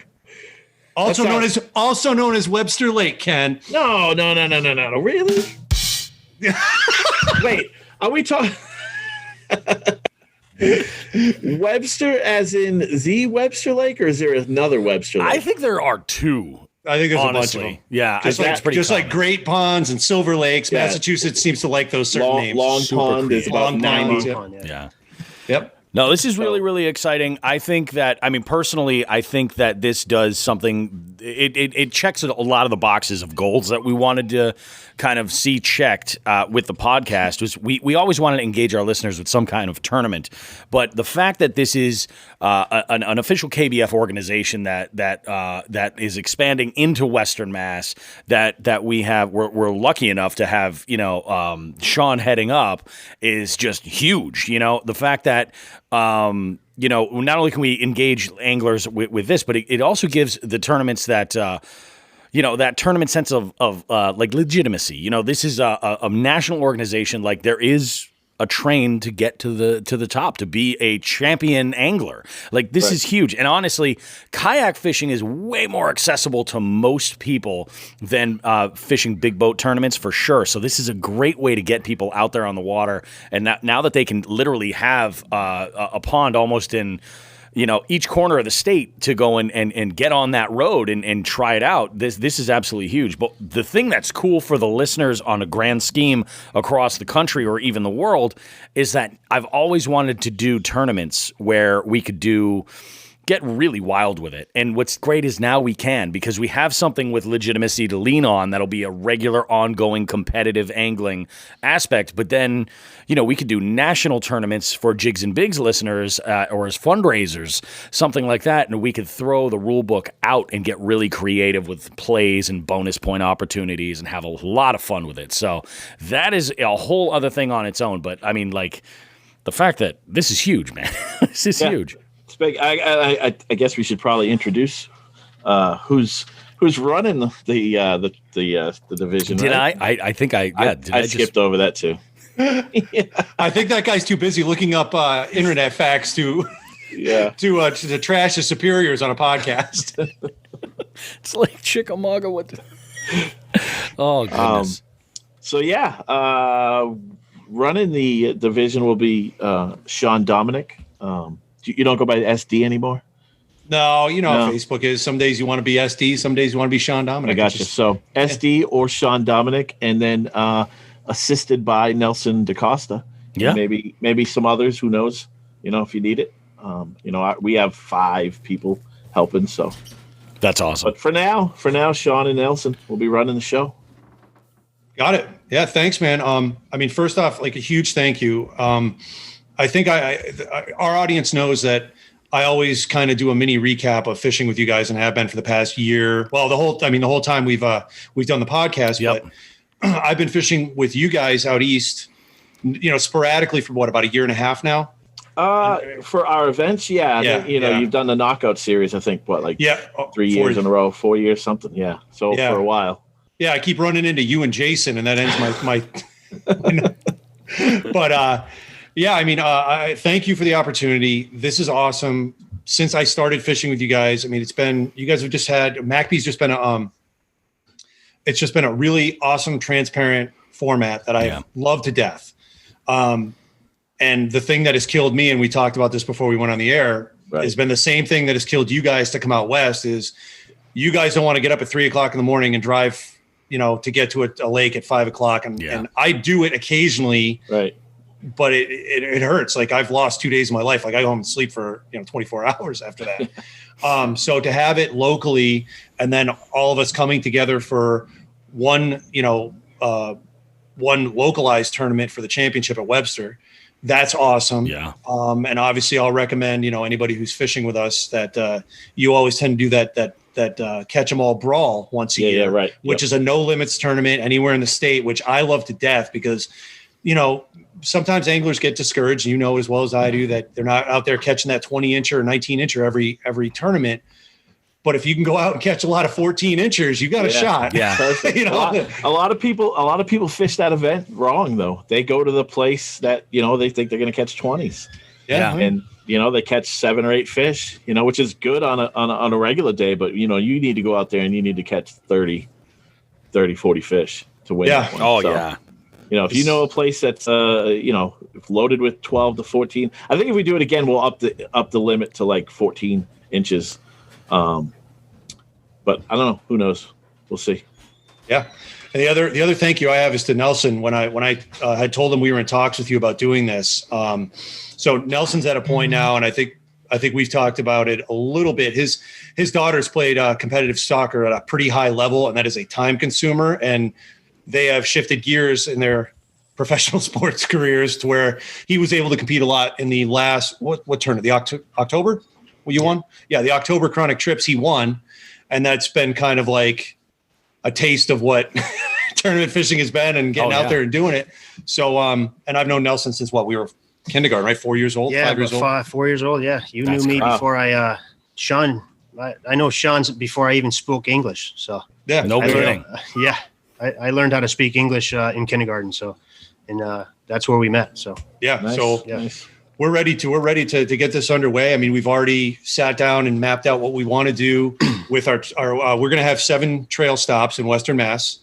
And then plus the catch 'em all brawl, whether that's spring or fall, and plus the championship. So we're looking at 9 events total. Plus, Ken, I know you had posted it and Jason had posted it on Facebook this weekend. KBF is having a regional trail stop in Connecticut at Lake Candlewood. So that's another event that anybody who is fishing with us, that's another opportunity to possibly qualify for the national championship. Yeah. And then, also worth mentioning that Jason and I and Adam Rourke are doing the new regional series. We have a regional trail that we're working on. That will also be a pathway to the KBF National Championship. So that's awesome. And also, I believe that that new one, the All American Kayak Classic, that went down the first time this year. Mm-hmm. And we're talking with them, and they're also going to give us some qualifying slots for that for the regional series. So through that, you could also qualify to fish that All American Kayak Classic. So. And all of those events, we're doing 5 of them. They're all within, driving distance. One day, you can get up in the morning and go and be home in the evening. The farthest one away is Cayuga Lake, I believe. We got New Jersey. Mm-hmm. So we got New Jersey. So I'll tell the lakes, Hopatcong in Hopatcong Lake, or Lake Hopatcong in Hopatcong, New Jersey. I think they call it Webster. Yeah. Long pond. So we got Cayuga Lake, Messalonskee in Maine.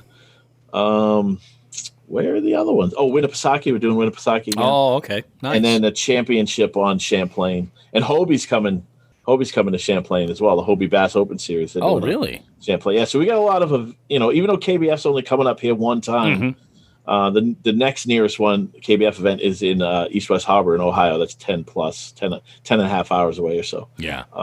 But yeah, that's it for KBF. But we got the Hobie event, and we've got 5. I won't say the name yet. I don't think we've announced the name yet. We were going to call it something very generic, like Kayak Fishing Tournament Series. We're kind of like, yeah, it works, but it's kind of lame. you know, we thought of something better. So, but That's we haven't cool. announced it yet. So I think we're gonna announce that January 3rd, the whole trail. So, but yeah, we got a lot of stuff going on up here, and there's some companies that are looking to push into this area, create opportunities for a lot of guys because a lot of these companies have no presence up here. Yep. We've been overlooked for a long time, and guys like Jason and myself, and there are others that are out there kicking butt, like kicking ass. Yeah.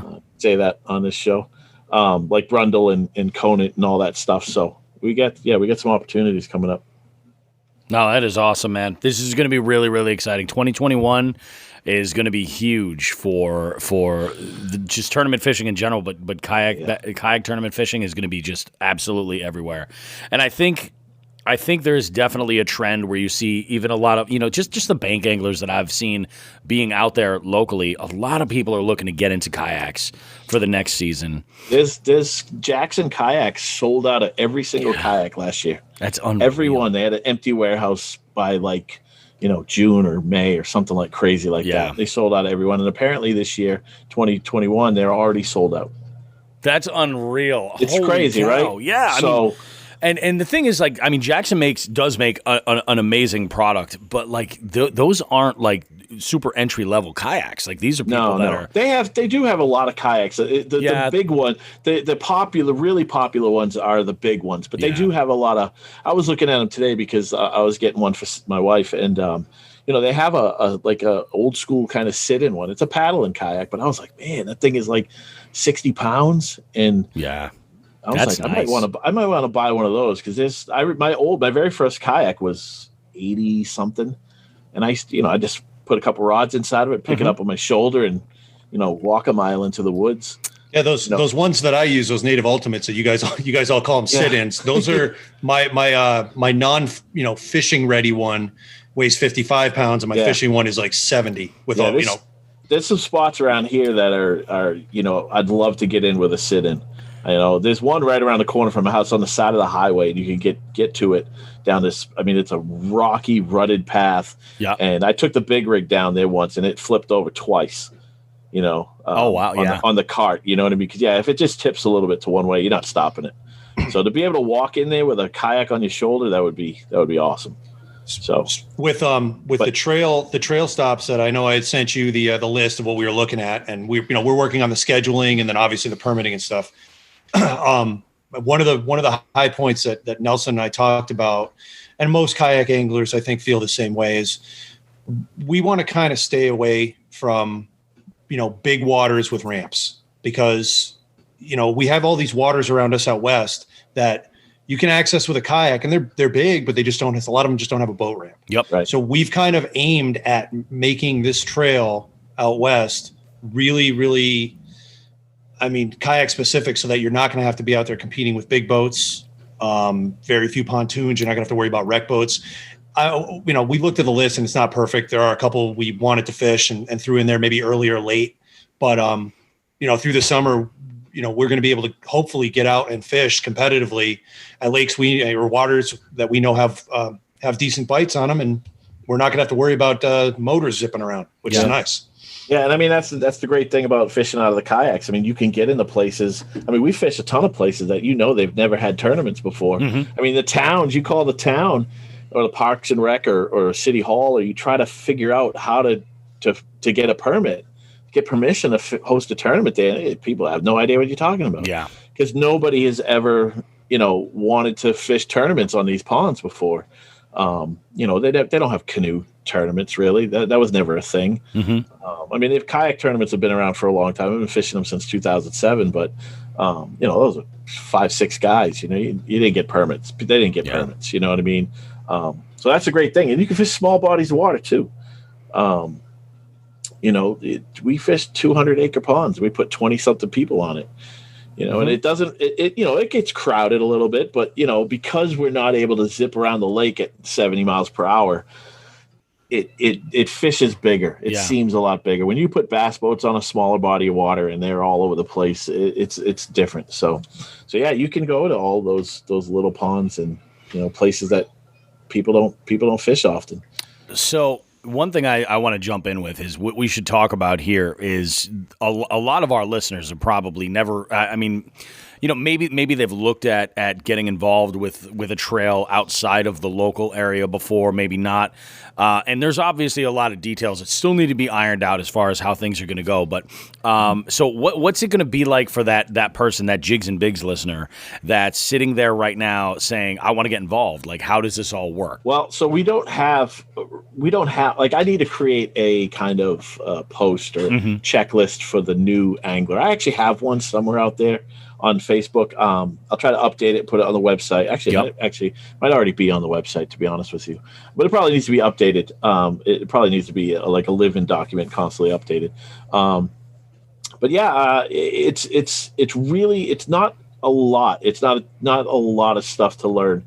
You obviously need the right equipment. You got to have a PFD. You got to wear it all the time. You got to have the proper measuring board, a kayak. The proper vessel. But beyond that, it really comes down to just reading the rules. You got to read the damn rules. I mean, there's guys that have we know about that. They've been fishing with us for years, and they don't know rules. And it's like, when it's the thing that's going to change next year is that we have grown to the point where we're not just a really tight knit, close group of friends fishing a tournament that you can kind of overlook some things. We've never had a rule infraction that affected the money or anything like that. Yeah. But next year we're gonna have to set some hard line rules and enforce them.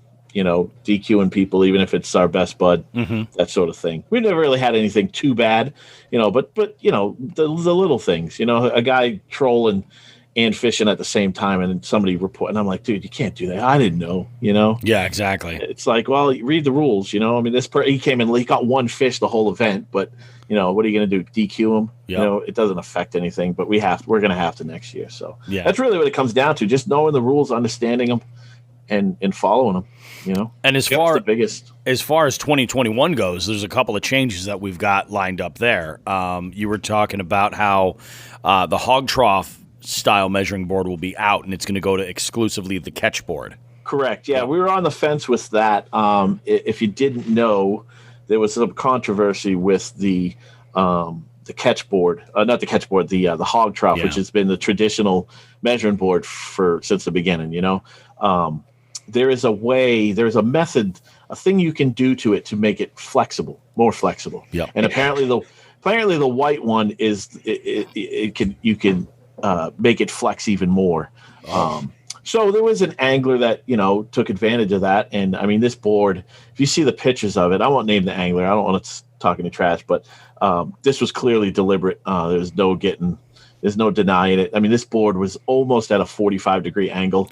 It was absurd. So if it wasn't physically altered, like and cut in half and then put back together, it was clearly altered in the way to make it flexible. I mean, it wasn't quite 45, but this thing was ridiculous. And when you do that, it gives more length to a fish. You push that board down, the tail extends, not like a lot, but enough to give you an advantage. So and it adds up. Yeah. And that guy basically was probably the best thing that ever happened to catch products in the kayak fishing world, because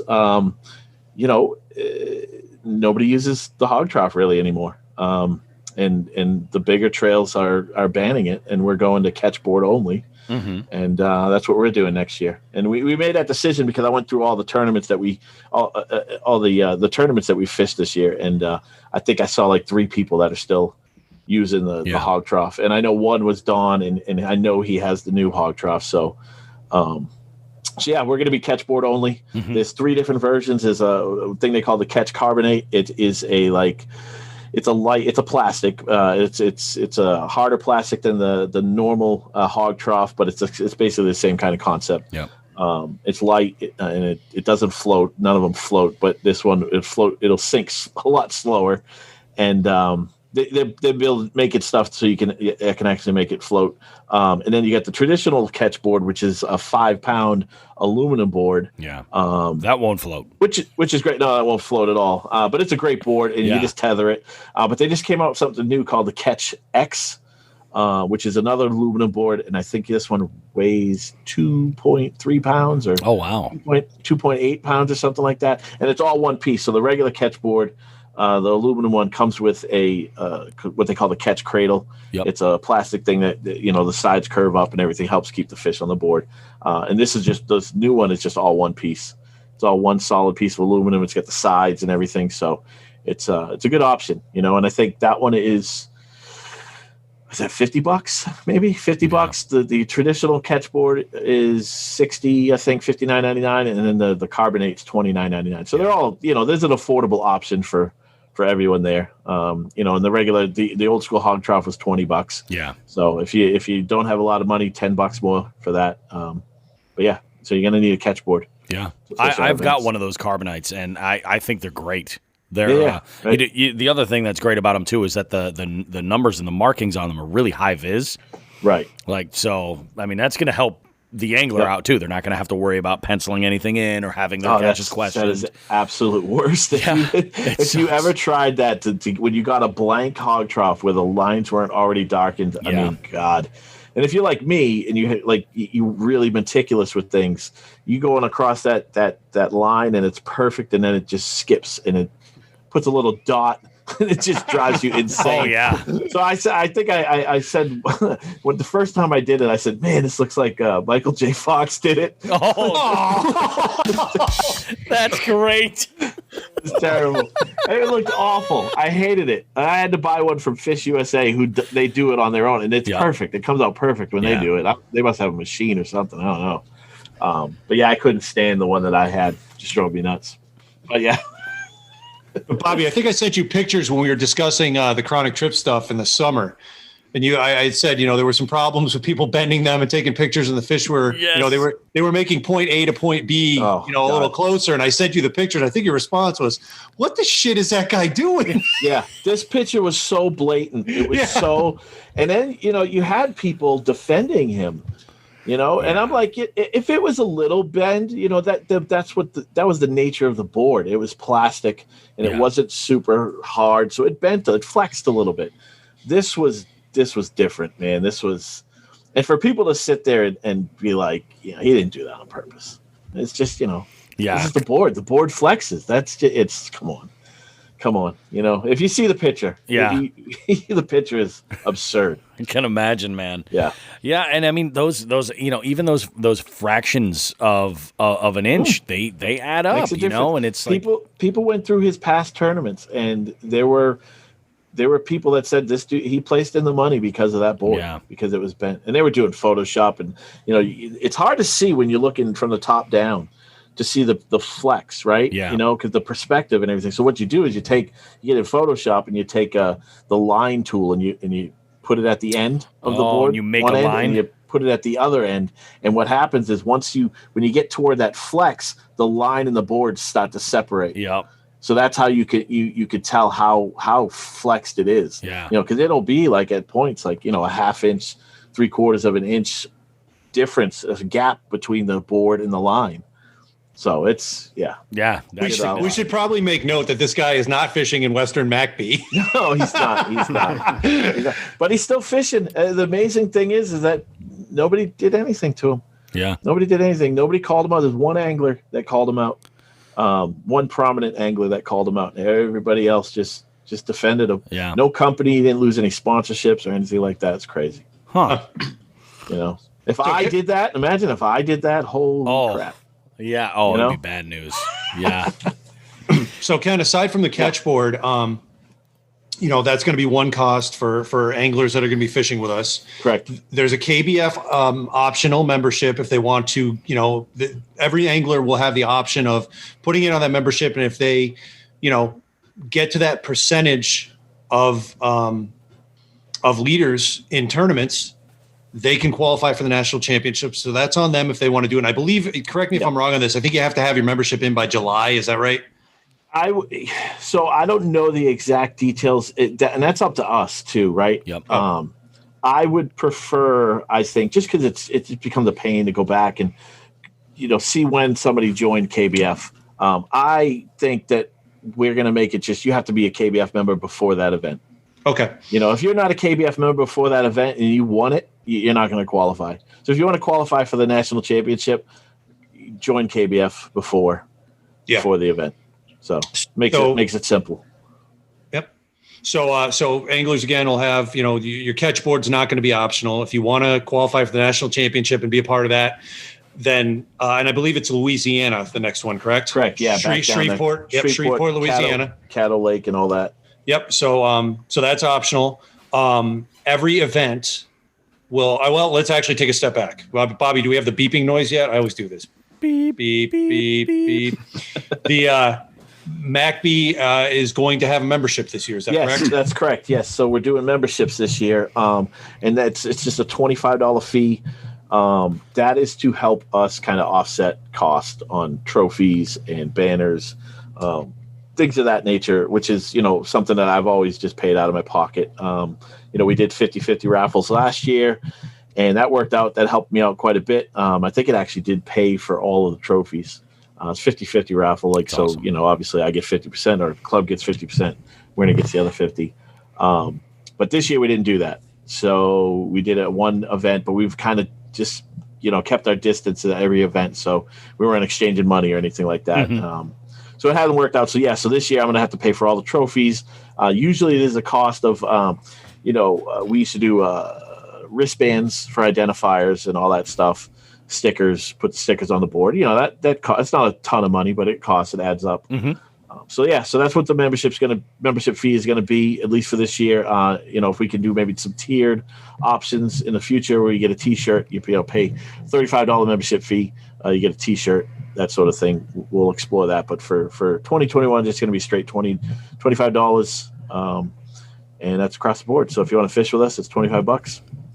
You know, there's no guarantees. Yeah, I'd love to be like, oh yeah, it guarantees you a spot, but it's still going to be, you know. You might end up on the alternates list.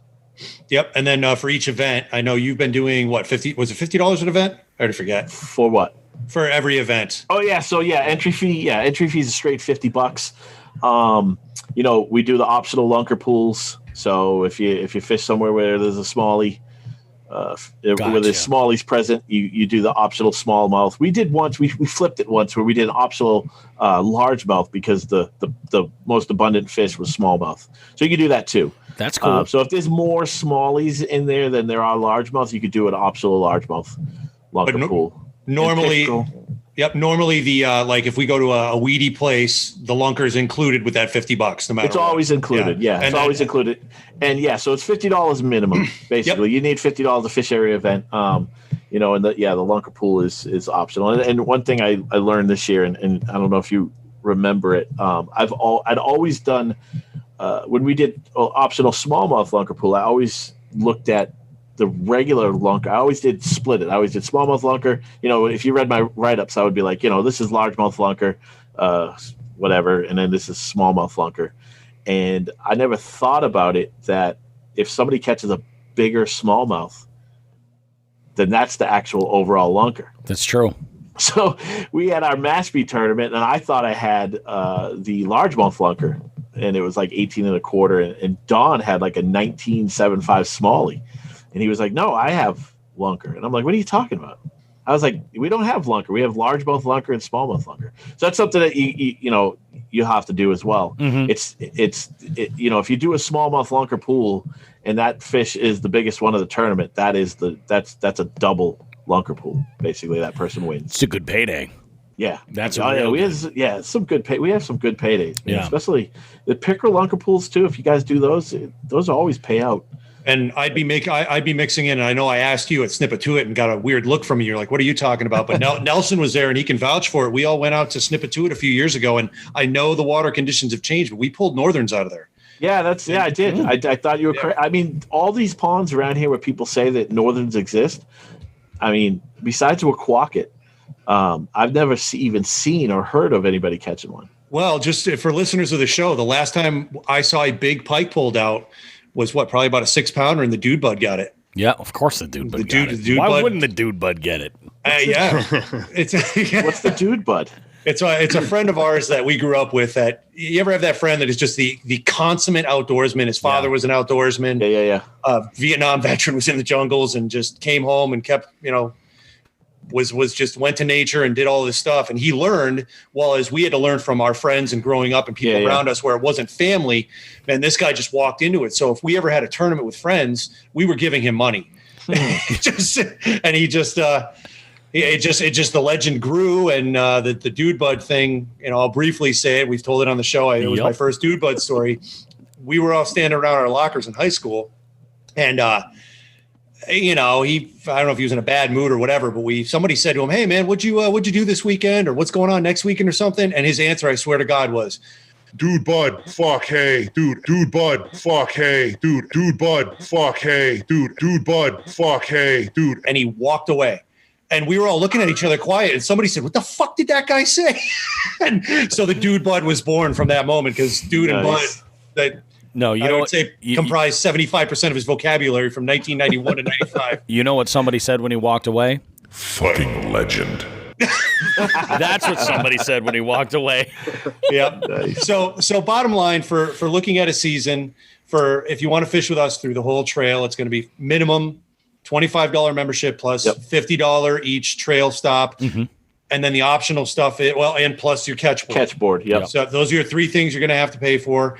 Then the optional stuff is, lunkers at every stop, which again, I'm going to be throwing pickerel and pike if there's pike in the water, and then smallmouth if they're in there, or the largemouth, smallmouth. You can get creative. We've done crappie. Yeah. We've done crappie before. Where was that? That was recent. We've done that at Oldham a few times, because they had some big crappie in there. Yeah. But I don't think anybody's caught one. It's weird because you usually do, And then we had trout. We did trout for the first time this year at Mashpee. Oh, okay.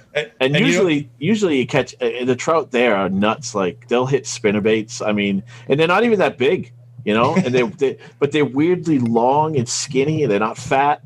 But the only person that caught one was John Ferreira, and he didn't get in on the lunker pool. So the Nashua, I think I sent you, or Nashua, excuse me, not the Nashua, the Taunton River. Yeah. So when we fished that, I'd never fished that before. I went out there, and the first fish I caught was a striper. Yeah. They're in there. Yeah, that was fun. There's bowfin in there too. Oh, love yeah. bowfin. Yeah, that's becoming kind of like a game fish on that river. I remember a couple of years ago, this 16-year-old girl had caught like an 8-pounder. And she was like, that was a state record at the time, right? And it must be pretty damn exciting for a young girl to have a state record. That's and huge. all the guys around here was like, wait, there's bowfin in Taunton River? And her record lasted like a week. I felt so bad for her, literally a week. There was the record prior to that was probably like 3 pounds or something. It probably stood for years. Yeah, and she had that. Yeah, she had it for a week. So now everybody knows there's bowfin in that river, and big ones. I've never caught one. They're different. They're different from. They're not quite the same as like the ones I've caught down south. They're not as aggressive for artificial baits. Oh, really? Okay. Yeah, because we've had 2 tournaments there now. 2 tournaments, right? Yeah, over the past 2-3 years, and nobody's caught one. Huh. Yeah, the Minnesota ones are more vicious too. Like in Minnesota, I'll get them. I'll get every once a year. I'll get a good one. But not up here. They don't hit. And you see them. You'll see them coming and surfacing, grabbing that gulp of air. You could tell when they hit the surface. They hit it. They do it differently than a bass. But yeah, they don't touch anything. Yeah, the bowfin in the Connecticut River and like Lake Nashawanek, a couple of the areas around here, they're very much like Happy Valley bowfin. Like they drink kombucha, they ride old timey bikes, that kind of stuff. They're always in the Chronic Trips tournament. They always are, absolutely. Many of them have like fancy little mustaches that they wax and things. I don't know. They do. They do have little barbels. Things barbels, there. Yeah. On the front. I remember when I first caught one down in Arkansas. They look different now. They call them grinnell down there. Grundle. I used to call it. No, they. I called it a grunnel for the whole time, but it's grinnell. Grinnell. That must be their accent. Yeah, I thought they said grunnel. But they're like silver. And I remember the first time I caught one. I mean, I had no idea what I caught. I'm sitting there holding this, looking at my friend, going, "Dude, I don't know. this is like a catfish eel. I don't know. It's like super exciting. But I'm holding this fish that I'd never seen before. They get that weird tail. I mean, it was awesome. But yeah, they were super aggressive. Yeah. So different breed. That's crazy. And it's unfortunate because they're fun. Yeah. Ken, so the way you've been handling both announcing tournaments and and getting people making people aware, honestly, in some of the rules has been Facebook. The MACB Facebook page has been up for years or since you started it. And I think we discussed that we're not going to reinvent the wheel with the Western side, the Western division, whatever we decide to call it. All the information is still going to be available for our side of the state on the same page, plus the MACB website. So Facebook and MACB website are going to be the two things. And currently, Tourney X is the go-to. If there's changes, we'll let everybody know. But so there is. Yeah, that's a good thing to mention. So Tourney X has been the go-to tournament management system app for, basically this whole time. 2016. I forget when they came about, but basically they started when KBF kind of started. They both kind of came up together. But yeah, now there are new businesses and new apps on the market. Some of them are garbage. But there's a new one called Fish and Chaos it is an app that is created by anglers who are also software engineers. So it's huge. Like that's a big deal. That's ideal. Yeah, of course, because you ask them for so I'll give you for instance, we had a demo with them. We haven't made a decision if we're going to go switch over to them. I want to test it first in a real tournament. I've used it. I'm using it right now for a KBF tournament. It works pretty well. It's it's a bit clunky with the navigation and stuff. It's just a little. It needs to be streamlined, right? Yeah.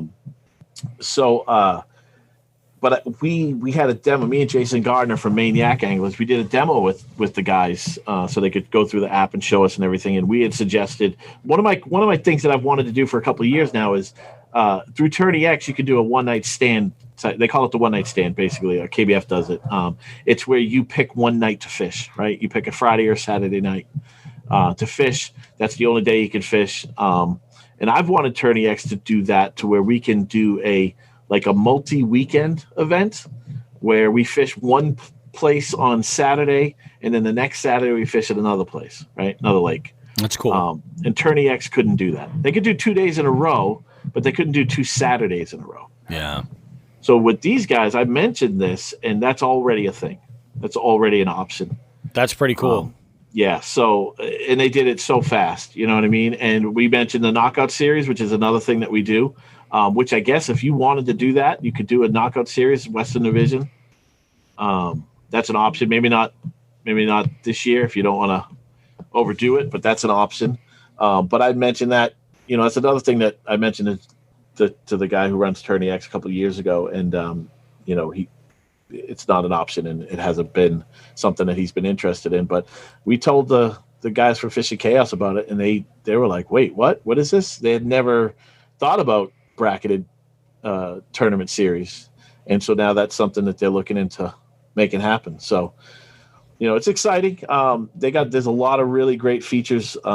So we may be switching to Fish and Chaos, but we're going to run a tournament first. We're going to try to maybe do some ice fishing events this year, because what I'd like to do is do an event at least early sometime this year, whether it's ice fishing or whatever. See how it works, get people's opinions on it and their feedback, send it to the guys who run the company. Yep. And then see what kind of changes they make, run another event through them in the spring before the season. Maybe we'll do a good one to do would be the spring brawl, the Catch 'em All spring brawl. Run that, see how that works. And if we dig it, make the switch. And if not, stick with Tourney X. So that's up in the air right now. It'll be one or the other. Right now we're still with Tourney X. We're not switching. Yeah. But this new app it's got some really great features, especially on the judging side of things. But even for the anglers, it uploads a fish in like 20 seconds. They have this great feature called default view. So if you're fishing a tournament and you go to the submission page, you click this little cog wheel, click default view. Whenever you open the app up, it goes right to that page. and it goes to the page and it pops up with the upload. It's either take photo or upload fish. I forget how they're worded, but it's take photo and then upload. You click on that, you grab the picture of the fish, that loads and automatically pops up with the box to enter the length.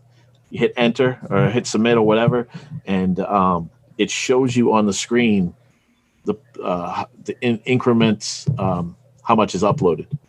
Oh, that's cool. So you're not sitting there staring at it, waiting for it to upload. You actually know what's happening. Yeah. So if you see it stopping at 20%, you know to just try it somewhere else or whatever. So, and then when it goes, I mean, it's literally, I got a video of it. It's 24 seconds, and that's me kind of doing it slow, because I didn't know it. But 24 seconds total, as opposed to 2 minutes through the other app. Oh yeah. And, you catch 20 fish in a day, you upload them all or whatever. That's a good amount of time that you've wasted uploading fish. Mm-hmm. So there's some really good features, but we'll see. No, that's awesome, man. I'm so excited about this whole thing. This is absolutely unbelievable. It's going to be a blast.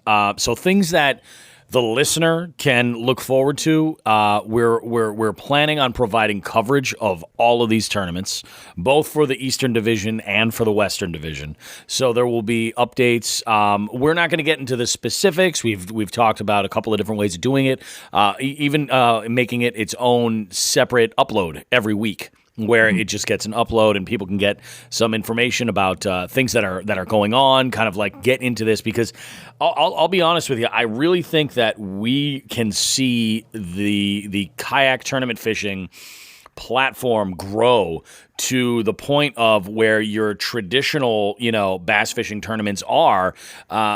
It'll probably be in just a handful of years where, this is something that people can enter, they can afford to enter, and get ahead. This is absolutely amazing, and I'm hoping that we can have some really, really great content out there. So that's the mission for Jigs and Bigs. We want to see great content come out, get people excited about the Massachusetts trails that are going on in the KBF circuit, and tie all this stuff in. Who knows what's going to happen from here on out? And I think it's even more, and not even important, but just it's such a good thing that Ken, you and Jason have really blazed a trail out here in New England, and gotten us tied in nationally, so that this expansion. Obviously, there's no MACB, there's no MACB West, but just the fact that we're going to be able to offer kayak anglers, serious competitive kayak anglers, that path to the national championship through your work over the past since 2007. So 13 years you've been kayak fishing, right? Mm-hmm. Yeah, but basically since 2000, I think end of 2015 is when I fished my first KBF online challenge. And that's another option too. KBF has a bunch of online stuff that you could fish, month-long events, and you fish whatever lake you want to fish as long as it's public. Fish whatever day you want to fish. It's a whole month. So those are some great options for people as well. But yeah, so for 2015 is when I did my first one. I did 3 at the end of that year. And then of course I started MAKB the next year. But yeah, I went to the national championship in 2016. So I went alone, I didn't know anybody. Mm-hmm. But now it's different. I mean, now we get groups of guys going down from all over Massachusetts. We get guys going from New Hampshire, Maine. We all hang out. We rent a big house. I remember the first year, I think it was 2017, 2018, might have been 2018, where it was pretty awesome. We had a caravan of guys. It was 20 of us traveling. That's cool. All the way from here down to Kentucky Lake. Nice. It was pretty cool. So it's different now. It's good. It's different now for the new guy coming in. Yep. They got it. They're not going to feel like they don't know what they're doing. Because everybody, it will kind of take them under their wing. Yep. It'll be it's great opportunities for guys. And that's one of the things that I can always say. It's always been coming from out west to go to the tournaments. I mean, obviously I fished against you one-on-one in the knockouts, but and I fished against Ari, and just knowing you two guys, Ari Stonehill, who's a mainstay of MACB. Coming out there, I mean, just this year, I think I was there 5 minutes. I said hi to Ari. You weren't even there yet, I don't think. And Ari's already introduced me. Hey, you got to talk to Nate. You got to talk to Don, who I'd already met. Hey, you got to talk to this guy. You got to talk. And it's so welcoming. And I'd love to be able to bring that out here. Yeah, there's a lot of fishing groups on Facebook. And a lot of them have just people just being jerks to each other the whole time. You know what I mean? A lot of fighting. So when I started this group, I was like, first off, I don't want to deal with that. I don't want to deal with just people shitting on each other all day. Yep. So we've run the group in a different way. We've run it as a positive thing, and it shows in the people that fish with us. So it's there's no fighting, there's no no nonsense no drama. Every once in a while you get somebody that pulls some crap and you just block them. Yeah, exactly. Exactly. You block them. That's the end of it, right? And you just move on. But yeah, it's a very good group of guys. We have a lot of fun. We'll have a gathering. That's another thing too. So obviously, you guys would be welcome to that, even if you hadn't fished an event yet. We had to cancel it last year, postpone it. But yeah, we had a big gathering last year. Probably had like 75, 80 people show up. That's cool. So this year we're going to have to double it up. We're going to have to do 2019 and 2020s together, do an awards ceremony and all that. But hopefully, we don't know when we're going to do it. All depends on the coronavirus pandemic and all that stuff. But hopefully we can get it done before the season starts. Mm-hmm. You know what I mean? But yeah, that'd be a great opportunity for people to come out and, hang out and get to know people. And I mean, even though we won't be fishing together per se a lot, if we're doing everything through the same Facebook group, perfect opportunity for people to get to know each other. Oh yeah, put some faces to the names, and also talk a little bit about experiences. I think this could be amazing. Yeah. So any Western Mass anglers that are hearing this now and are thinking, hey, this is the year you want to take that next step and go for some serious competitive kayak angling. First thing you do, jump on Facebook. Hopefully you have it. Yeah. If not, get it. Just jump on there and I think there's. You have to send a submission to join the group, right, Ken? Or is it open? Yeah. So you got to put in answer a couple of questions. And don't lie, because I know if you're a KBF member or not. Yeah. I can check, and if you lie about it, I don't let you in. There you go. Exactly. So jump on, join that, and then we're gonna harp on this. I hope to God when we're doing recaps, I don't have to say this all year long, but there's two sets. I'm not saying two sets. There's a set of rules, and then there's an addendum for MACB. You've got to read both, because there's a couple of things that, Ken, I think you've done. Like in particular, my favorite thing is we all know there's some days, post cold front days, we have up here where 12-inch, 13-inch fish aren't easy. Right. And you drop that minimum to 8 for us, which is awesome. Yeah, KBF used to have that. That used to be their minimum, and they upped it to 12. People complained, so whatever. But they upped it to 12. But for us, it works. We fish. The thing about it is that when you fish in tournaments, a lot of the tournament organizations always want to have a tournament on a body of water that produces good fish. And it's, to me, that's you're fishing a tournament. The goal is to win. It's fun catching big fish, but why not fish at a place where maybe you're not going to catch a 5-pounder every time. It's a bunch of 12, 14-inch fish or whatever. Somebody's still going to win, so it works. But I mean, even still, we fished Long Pond in Plymouth last year. Was it last year or this year? I can't remember. Anyway, I think it was last year. And the fishing was dreadful. I mean, it was so hard, and I was about to quit, or I was about to hop over. There's 2 ponds. There's Long Pond, and then there's Little Long Pond, and it's just right on the other side of the parking lot. We included that one in bounds, and I was about to switch over to the big lake, and I just happened to look right near the ramp, and I saw this like little 8-inch bass. And I'm like, I had one fish on the board at that time, a 14-incher, and everybody's struggling, right? Yeah. So yeah, I pulled out the Ned rig and I started chasing 8, 9-inch bass, and I filled out my limit, and I was upgrading, an 8.75 for a 9, and I was pumped, And I think I placed like second place in that event with 1 14-incher and like 3 8 to 9 inches. It was so ridiculous. No kidding. They're the great Long Pond nibbler off of 2020. Yeah. That's exactly what I was thinking. If you look at the standings, I mean, the standings are ridiculous. I'll try to. I can just imagine. I can just imagine what the play-by-play would be for that afterwards. For the be like, oh well, we got Sean Dominic managed to take this one, winning it with a true Trent. That's all it took. He got a true Trent. Yeah. So I mean, there are guys here. This would have been a pathetic event if we had a 12-inch minimum. You know, Bruno wouldn't have had any fish. All of his fish, his biggest fish is 10.75. Because I wasn't the only one that figured out to go for the dinks. Yep. Mike Elric, 8th place with a 45 inches, 5 fish limit, 45 inch. I mean, it's yeah, dude. His biggest fish is 9.50.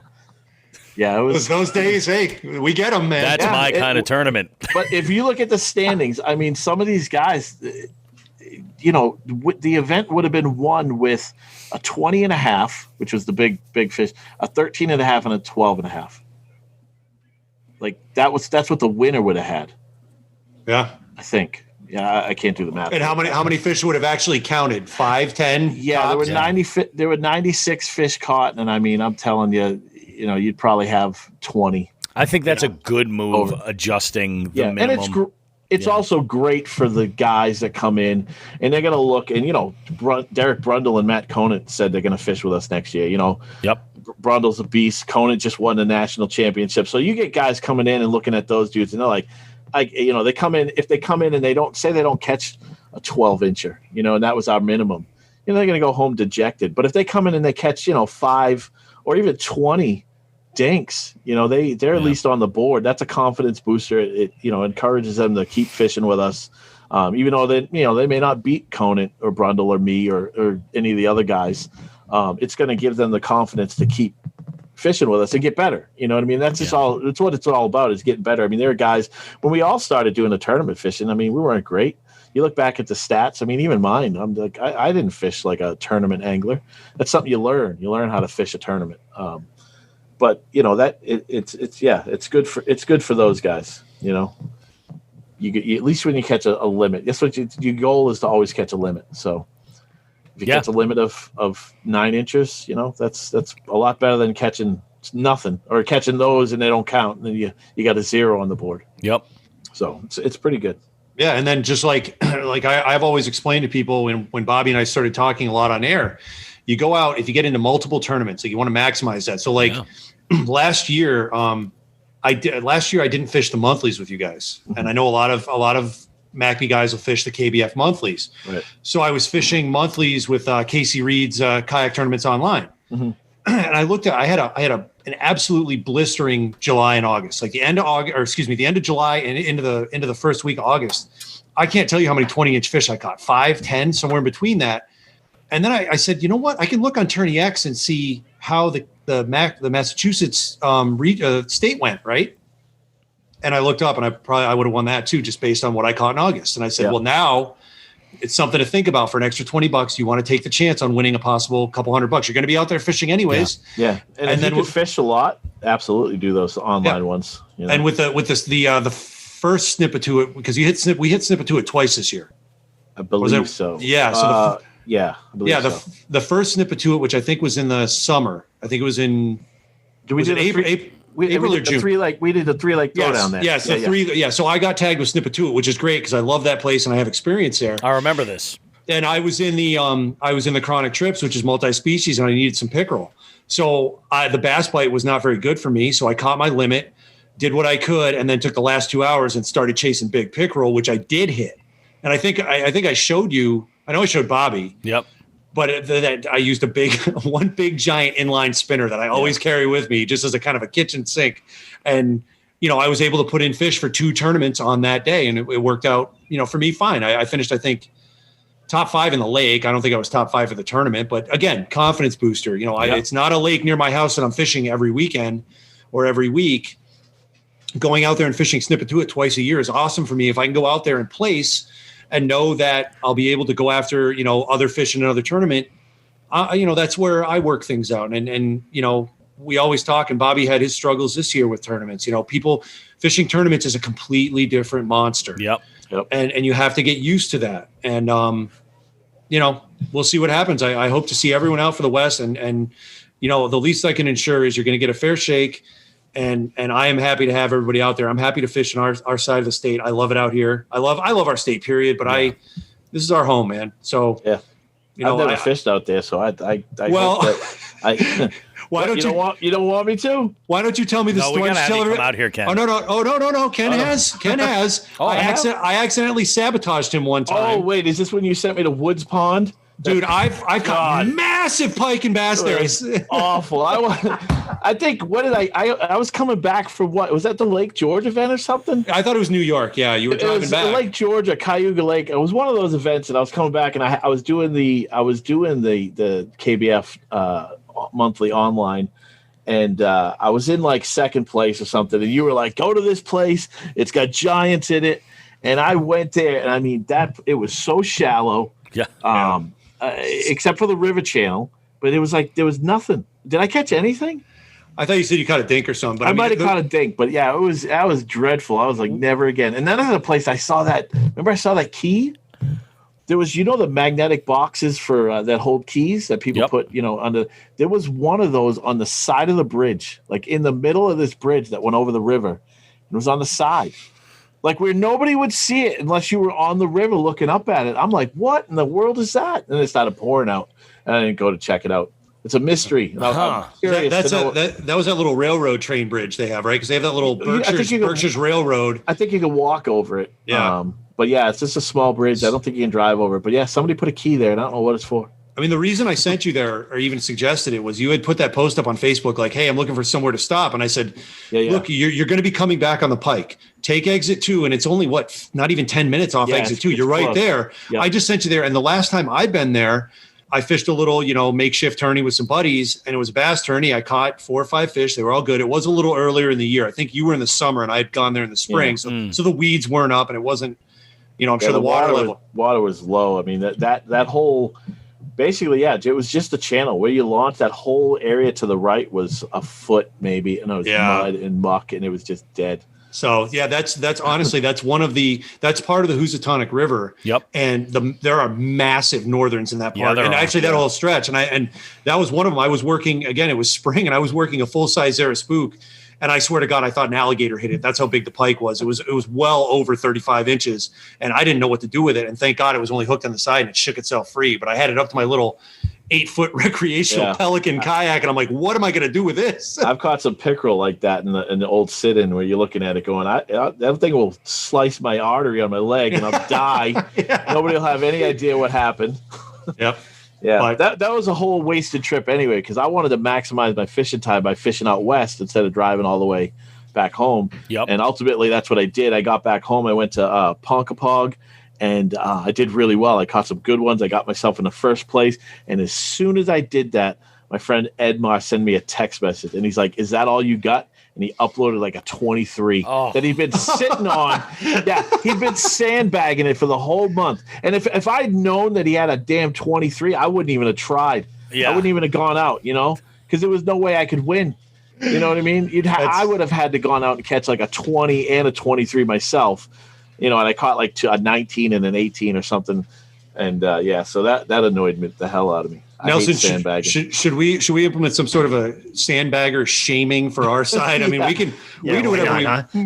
A flag, a sticker, a scarlet letter, whatever. What can we do? I get it. It's a silly trophy. Maybe you just buy him a bag of chips. That's it. Punch him in the dick. Sandbaggers don't have dicks. Yeah. We know that, right? I love it. That was perfect. Oh, Jesus.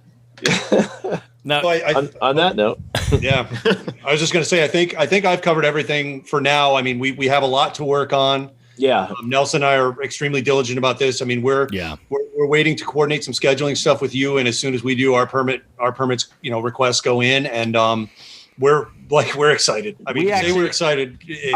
I think saying we're excited is an understatement. Yeah, I just put in for our first. Tournament on the 17th of April. You'll like this pond. Where is it? It's out your way. Oh, all right, nice. Yeah, it's out your way. Did you already tell me about this? No. I just did it last night. I did it last night. Well, I think once we're done recording, I think since we're all on this Zoom, we should probably continue talking about this stuff. But yeah. As far as this goes, man, like I said, bottom line, thank you for the opportunity for me and Nelson on both of our behalfs. we won't let you down. We're looking at having a lot of fun with this because, again, we're going to focus on some kayak centric waters, and we're using your blueprint, man. You did a hell of a job so far. I love fishing your format and have for the past couple of years, and we're going to see if we can get some people involved in it out here and have some fun. I think it'll be good. I appreciate you guys taking it on. But yeah, I think you'll have a lot of people interested. Yeah, we've had a lot of people asking. So yeah, I know we're going to draw some people from Northern Connecticut too that want to jump in, that are right, our neighbors right to the south that'll be into it. So this is going to be really great. One thing that I do want to make sure that we mention is that the Jigs and Bigs website is going to have a tournament section added to it where you can check out direct links that'll bring you right over to the MacBee site to get everything all laid out for you. And then anything that we have lined up as far as listener events for people to kind of just have fun and, do whatever with. Any specialty or charity events that we have will also be listed over there. So there's going to be a nice little handshake going right through the Jigs and Bigs listener, for that website, right over to MacBee as well to get them right over there. So it'll be great. Awesome. I'm excited, man. Yes, it'll be fun. We're excited. This is great. I don't have to wake up at 2:30 in the morning. Oh my God. Yeah, I'll try to make it out to at least one of you guys' events. I mean, my schedule's so packed. That's what I was saying. We got to get Ken up this year's. Yeah. All right. So he has been, but here. All right. So this is it. I'm gonna blow the doors open. Blow it away. All right. 7 stops. April, Woods Pond. Oh. May, Woods Pond. Yes. June, best of 3, Woods Pond. Nice. I'm in. I love it. Never again. I have no desire to go. If I ever go back there, it's to look for that key and to figure out what it goes to. I'm interested. I'm definitely interested. I'm curious. I'm like, I gotta know. I gotta know. It's going to be on the Jigs and Bigs story on Instagram. Yeah. I thought it might be one of those weird geocache things, That's what I was thinking. You open it up and there's a penny inside. Yep. And somebody that excites someone, but to me, I'd be really disappointed. You don't understand. It's a 1942 wheat penny. This is amazing. I was thinking along the lines of some sort of hidden swinger dungeon, but what do I know? That's true. Yeah, it could be that. Might have some regrets after finding that key. That shit. Right. Up the shears. A lot of banjos up there. Yeah. All right, so thank you to our guests. We've got, of course, Ken Wood from Massachusetts Kayak Bassin. We've also got Sean the Fisherman. I should throw this out there. Tournament director Sean the Fisherman on here. And we also have Nelson DaCosta, who is Sean's right-hand man and making all this stuff happen. This is going to be a lot of fun, folks. Stay tuned to jigsandbigs.com. Check out Mass Kayak Bassin on Facebook 100%. And information will be coming up very soon about how you can get involved, get your memberships all in order, and the schedule of the tournaments that'll be happening out this way. And get ready. It's going to be a whole lot of fun. I'm really, really looking forward to it. So on behalf of everybody here and myself, have yourselves a great day. We'll see you guys on the other end of this. Thanks for coming out, guys. I appreciate this. Thank you. No problem. Take care. Now, we've been building this up as like a monumental thing this entire time. Wasn't it worth it? Wasn't it worth it? Oh, God, it feels so good to finally let you guys know about this amazing sort of transition for Jigs and Bigs and just the growth that we kind of see laid out in front of us. I know, Sean, your site. I am upset right now that you and I are not actually face-to-face. We're doing this over Zoom. Yeah. I wish we were within arm's reach of each other so we could simply take our shirts off and you could slap me and yell woo.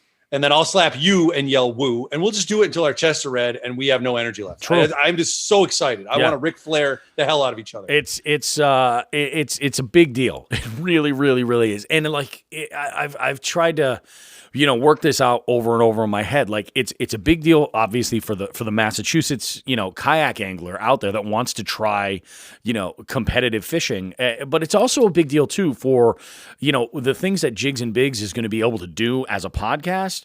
And also, now the box that we were trying to build, like for doing national, like listener involved tournaments and things, is wide open. We can have a whole lot of fun with this stuff. In fact, we can probably start utilizing a lot of that for fundraising efforts and shit like that. So I'm all about that. Like, I think this is going to be really, really great. I'm excited to see, like, we looked at the schedule, like that is up in the air that we're looking at. And there's going to be a lot of work. Like, this is not going to be easy. This is going to be a lot of work, but I'm psyched. Yeah, no, really psyched. I'm so excited about this. I hope it conveyed during the interview how pumped we are, how pumped I am. I mean, this is kind of the realization of, I'm not going to say a lifelong dream, but we talked yesterday morning at breakfast about my history of trying to get into competitive fishing around here and the starts and stops and the ups and downs. And, I shouldn't let this go unsaid. Thank you for Chronic Trips for giving me the first opportunity to do this. And that's going to keep going and giving me the ability to direct a tournament and all things, they were good with me learning how to direct a tournament with them learning how to run one. Yeah. So thanks to Seth for the opportunity, and thanks for Ken for saying he knows he's got a good product and wants to get it out to the rest of the state, and let's run it out here. And man, I am so excited. And what I really, really want to emphasize is Nelson and I put a lot of work into figuring out spots that we can use for these tournaments. We have some unanswered questions, and I am not going to burst that bubble. That'll be a whole separate thing. Mm-hmm. Because we have to go through the permit process and we have to contact towns and I mean, everything from possibly park and rec departments on the places we want to fish to the state. Yep. And even the Army Corps of Engineers in one place. So we are all over the place with what we have to get permission for. And we've got backups. So Nelson and I are psyched. We looked at that list the other night after we finished recording, and we were like, we think we got something special here. Yeah. It's really good. It's the layout's really good. I think this is just going to mean really great stuff in general. And, I'm excited. Yeah, really for the angler that is looking to fish out west, what we did was we kind of made a square that we decided was quote unquote Western Massachusetts. Right. So we used, with us being located, in the Springfield area, the eastern boundary is going to be basically Worcester and, 290. Yeah. All right. Worcester 290 runs up north to south in Worcester. So with 290 being the east border, the Connecticut border being the south border, the New York line being the west border, and then the northern border is mostly Vermont and a little bit of New Hampshire towards the Worcester area. Yep. But we've got this nice square that we're going to use as quote unquote the Western Mass territory.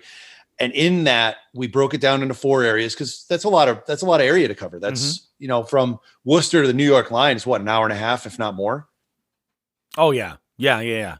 Hour 45, almost 2 hours. I'd say it's about an hour 45. Yeah. Yeah. So you've got an hour 45 east to west, and then north to south is about what, an hour 15? About an hour. Yeah. Yeah. So that's a lot of area to cover. So we actually even looked at breaking it down even further into 4 areas: northwest, northeast, southeast, southwest. And we tried to kind of spread out the places we chose in those 4 areas. Now, look, we've got plans, but that doesn't mean that we're going to get the permits or there might be something going on. You never know that. We have backups. So if it gets skewed, all I can say is the intent was there. Yep. Shit happened. What are you going to do?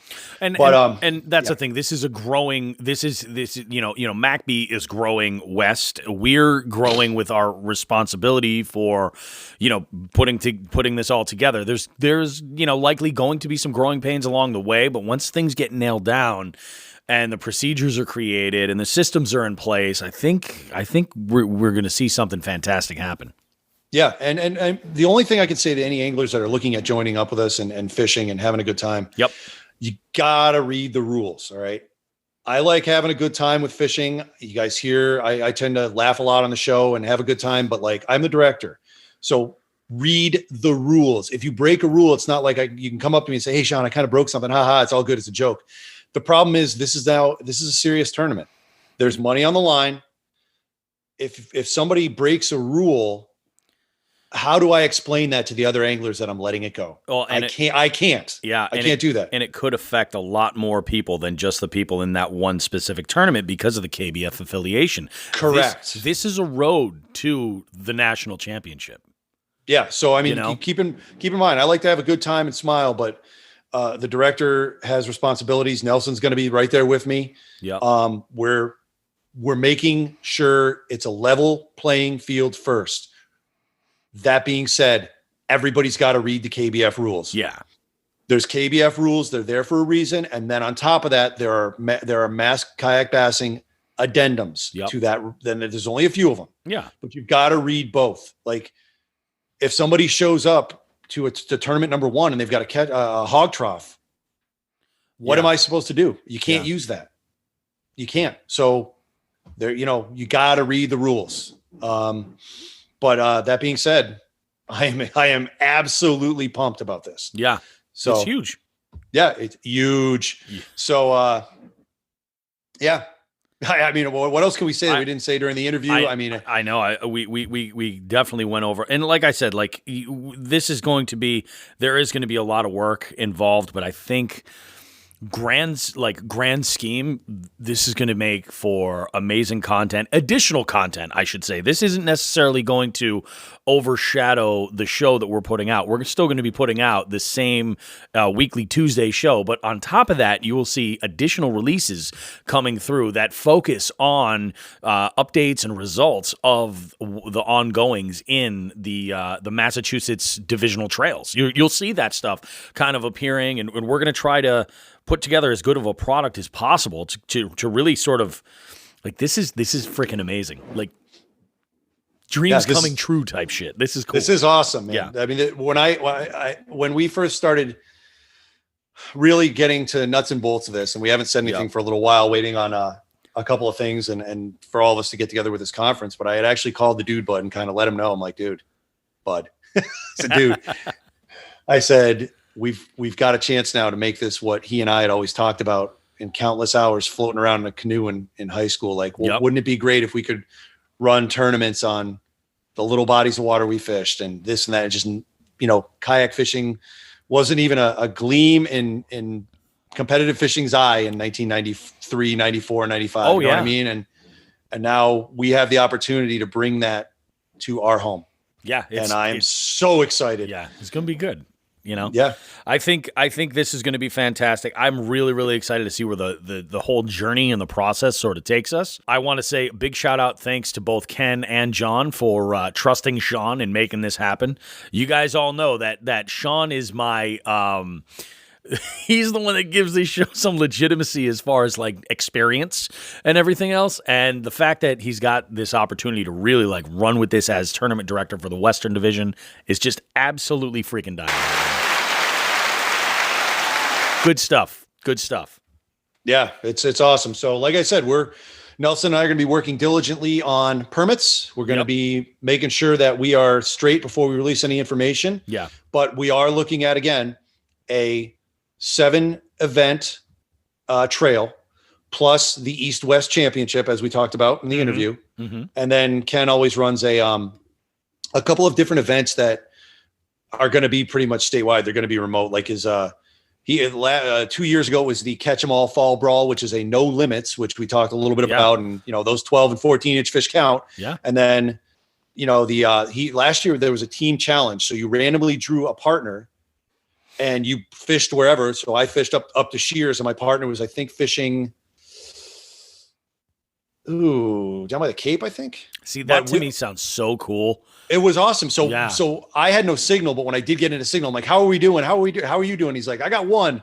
I got skunked that day. It was a massive cold front came over and just got boned, but it's shit like that. Yeah. And one of the things that Ken has really, really done a great job about is the cohesiveness of all the people that I've seen fishing on the East Side when I've been out there. And it's been extraordinarily welcoming. And when all those guys get together and go down to the national championship, they go as a group. They're all in, so to speak, uniform, wearing those. Yeah. Ken has a performance jersey, a mass kayak bassing one. If you're on the Facebook page, go ahead and check that out. They're gray, like a gray aqua camo, I believe. And yeah, they stroll down there like a group, they hang together, and it's, if I can get halfway, if I can get a fraction of the cohesiveness and the group feeling of fishing that they have, I've done a good job. So there's my, high water mark. Yeah. No, and that's the thing with these team events and with the, the occasional team event, I shouldn't say team events, plural, the occasional team event that Ken has run. And with the funnel, that path to the KBF championship. Yep. We go down as a group. Yeah. We're part of MACB. If you make that, we're going. Let's all get together and talk. Let's see what we can do. Get down there and show what we can do as Northeast anglers. Absolutely. And just to bounce off that, Ken did recently post an article that I don't know where the guy's from, a non-Northeastern author that does a lot of kayak fishing, came up and interviewed Ken and a few other of the big names that are in our state, and saying it's not just ice fishing up here. We get out in kayaks, we fish swamps, we get out and we're not catching gar, but we're catching massive pickerel and pike, and we can handle our own with bass, especially this year. Was it last year or this year? Joe Tadeo was National Rookie of the Year. Yeah. Ken makes his presence felt in the 10 repeatedly, which is the 10 best anglers in the country. Oh, yeah. Matt Conant won the whole thing this year. Yeah. Yeah. So the entire son of a bitch. That's crazy. We are, we're starting a division with some of the best kayak anglers in the country. Oh, absolutely. On the eastern side of our state. And we're part of that. Yeah. So this is just phenomenal to me. Again, I can't thank Ken enough for offering me this opportunity. It's fucking great. It's amazing. What other words can we use? It's fucking great. It's almost like any kid from around here, with like big dreams of like, oh, hey, by the way, we're gonna bring you on as the bat boy for the Boston Red Sox. Or, you know what I mean? Like it's like, you know what it's like? It's like a kid in Wyoming, right? Kid out in Wyoming where there's no professional sports teams. Yeah. All of a sudden, a Major League Baseball expansion comes in. They says we're doing tryouts. Yeah. Yeah. We're doing local tryouts. Actually, that's exactly, because this was one of those pockets where it's like, and you've done it for what, 3 years now, 4 years now? Fishing with Ken, a year and a half, I think. So a lot of those events were really out there, and it takes a toll. It's like, I'm sure. You look at it, you're like, oh, we're in the same state, but it's like, it really is. It's kind of a mission to get to some of these bodies of water, and the amount of time you have to leave. This gives you the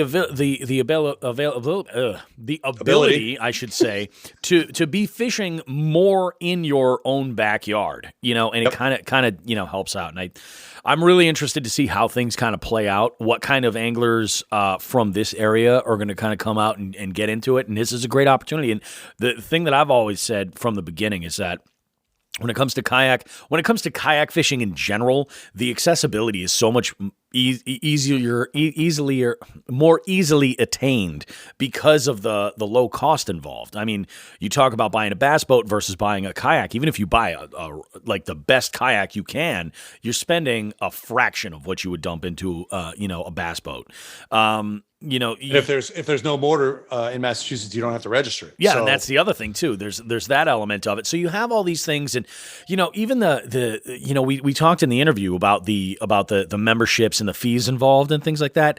It's affordable. Anybody can do this for the most part. Go ahead, join and catch some fish. It's worth. I would recommend anybody giving it a shot if you just want to have ever entered the toyed with the idea of getting into it. Sign up and become a member. Do one of the tourneys, and then if you have a good time, follow up with another one, and go in with it with just the attitude of looking to have fun and experience it, and see how you turn out on the other side. You might be one of these things where you want to jump on and do more and more and more. And this is really like there's a mission in here. It's not just people fishing in their own backyard and that's all it goes. Like, this is pretty freaking cool. So kayak fishing in general is just, I think it's just kind of at a sort of the first few steps of where this can really go long term. This can be really exciting.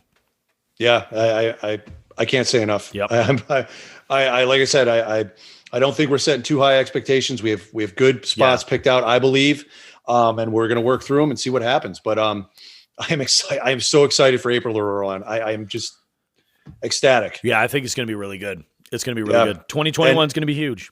And with the Jigs and Bigs presence, we should mention that. I mean, you and I and Ken have bounced around a number of ideas. We haven't got anything solid yet, but I think it's safe to say that, with you and I and the way we interact on this show and the way we interact in public, like you and I have done public events, me for my work over the past couple of years, and you for your job, your business. Yep. And we both love doing that. So with the competitive fishing angle and now having, a KBF MACB affiliate, the idea is, I think it's safe to say that your presence will be at these tournaments. Oh yeah. We've got a few ideas in the pipes, but I think bottom line, bare bones, we're probably going to have some sort of a table or something with Jigs and Big stuff. If we have jig kits left over, they might be there. So you're going to be there. I'm willing to bet you're going to bring your portable recorder. Oh yeah. Oh yeah. So, yeah. So we have a lot of stuff lined up, and it's just a matter of working out the logistics. Yeah. Jigs and Bigs wise to make sure that we can do some, if not all, the things that we're looking at. But dude, this is nuts. This is nuts. It really is. I mean, it's absolutely nuts. Fantastic. I'm really, really excited for it. I think this is going to be killer. So let's see. What are we going to do? Or do we have anything on tap like crazy for? We don't really have any kind of like a special holiday special or anything coming up. But I was going to suggest two things. What's that? I was going to suggest a year in a review show, which I definitely think we should do that. Yeah. Year review. And then, I don't know, we could do some sort of like, what's coming up in 2021 thing. I mean, a year in review and looking ahead. I don't know. What do you want to do? Let's take a look at the calendar. I think one thing that we should consider is the idea of maybe for the last week of the year, maybe on the 29th, we drop an episode and that's only in 2 weeks. Maybe we'll try to make that the target for the show. And then that actually works out because then on the 22nd, I have an interview scheduled for tomorrow afternoon for that event. I'm not going to mention who the guest is, but is that the guest we were both working to get a hold of? Nope. All right. So I've got different. Yeah. So somebody's getting a reminder. Yeah. It is. It's somebody completely different, but this is going to be really good. And this is somebody who I feel like really, really gets it and is someone to watch on social media. Okay, good. And then, I mean, really, I don't even know what we would do with a New Year's show, but I mean, definitely a year in review show would be really good. I think that's a good place to start. And then, I think it'll just be awesome. So, I mean, and what we should do in the meantime, maybe is think about some other clips. And I would be okay with making it a partial clip show of some of the highlights that we've had that come up and things like that. Maybe put some clips in here and there. The bottom line is we're not taking a break over Christmas. People are going to get content from us, and we'll have a good time with it. Yep, absolutely. But yeah, I mean, I think a year in review would be really good. I mean, yeah, I think it's a good idea. I like it. Yeah, cool. And then of course, coming up in the winter, the full on winter, we have to see about duck quesadillas. Oh, dude, where the duck quesadillas will take us. Duck quesadillas. I'm so into that. I try not to, my wife always yells at me when I build stuff up. Yep. Because then it just can never reach my expectations and whoever I'm talking to's expectations. I think you're going to be pleasantly surprised with the duck quesadillas. Again, it's just a matter of our manner of eating them. Yeah, exactly. That's the thing. It could be one of these things where you're like, I love duck fat. It's so comforting. Who knows? We'll see. Yeah, what we're basically getting at here, folks, is that there's more surprises. Like there's more announcements to come. We just gotta, figure some shit out. We're bringing in some professionals, and we're looking to try and grow this in the right sort of way. So Big shout out and thank you to everybody that's listened, because like I said, I mean, Sean gives me some legitimacy as an angler with his experience and stuff. But if it were not for everybody listening to this show, we as a pair of morons with a couple of headphones and microphones, we would have no legitimacy at all. So I mean, truthfully, guys, everybody who's ever listened to the show, downloaded it, shared anything, reviewed it, anything like that, I cannot thank you guys enough. Really, really, really means the world to us as podcasters. It's amazing. Like this whole Western Conference MACB expansion, the content that this will create, the other stuff that I don't even want to touch on. It's just like could be absolutely mind blowing.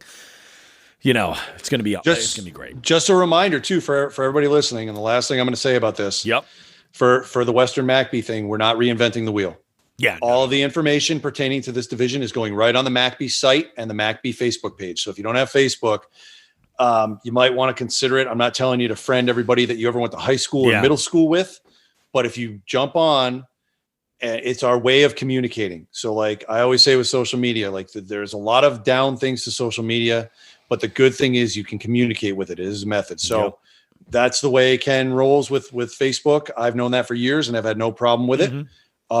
But if you're going to want to get in on these tournaments, the communication is going to be via Facebook.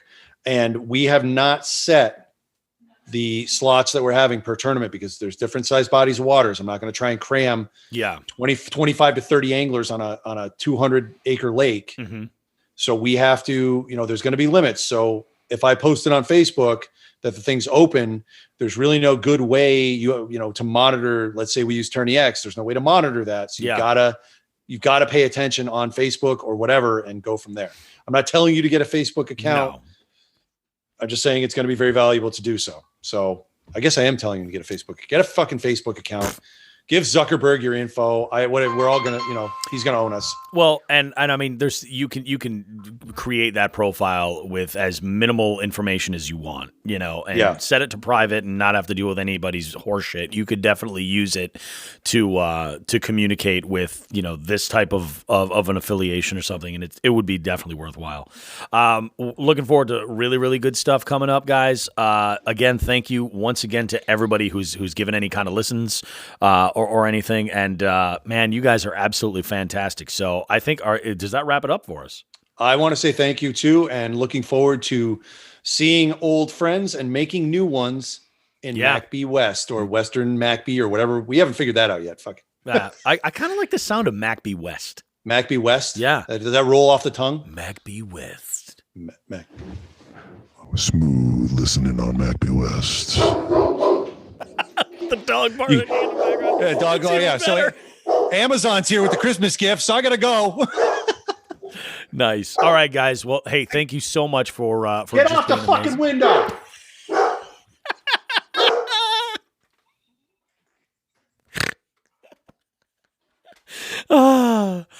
Tight lines.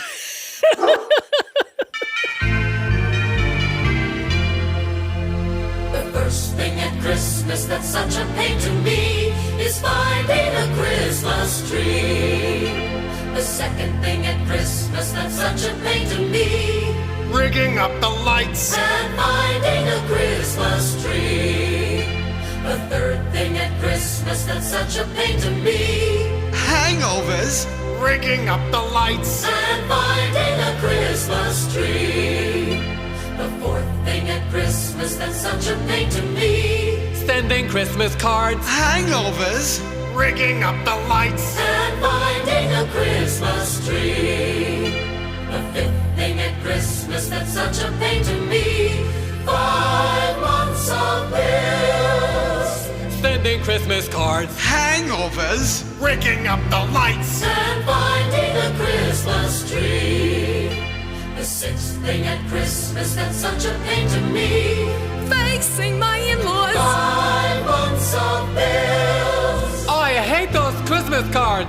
Hangovers, rigging up these lights and finding a Christmas tree. The seventh thing at Christmas that's such a pain to me, the Salvation Army, facing my in-laws, 5 months of bills. standing Christmas cards. Oh, jeez. I'm trying to rig up these lights. And finding a Christmas tree.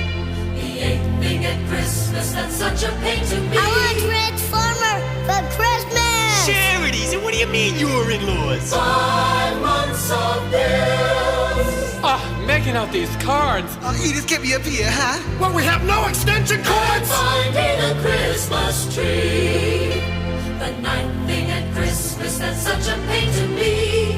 Finding parking spaces. Daddy, I want some candy. Donations. Facing my in-laws. 5 months of bills. Writing out those Christmas cards. Hangovers. Now why the hell are they blinking? And finding a Christmas tree. The 10th thing at Christmas that's such a pain to me. Batteries not included. No parking spaces. Buy me something. Get a job, you bum. Facing the in-laws. 5 months of bills. Yo ho, standing Christmas cards. Oh, jeez, look at this. One light goes out, they all go out. And finding a Christmas tree. The 11th thing at Christmas that's such a pain to me. Stale TV special. Batteries not included. No parking spaces. Mom, I gotta go to the bathroom. Charities. She's a witch, I hate her. 5 months of bills. Oh, I don't even know half these people. Who's got the toilet paper? Get a flashlight and blow a fuse. And finding a Christmas tree. The 12th thing at Christmas that's such a pain to me. Singing Christmas carols. Stale TV special. Batteries not included. No parking. Charities. Gotta make them dinner. 5 months of bills. I'm not sending them this year, that's it. Shut up, you. Fine, you're so smart. You rig up the lights. And finding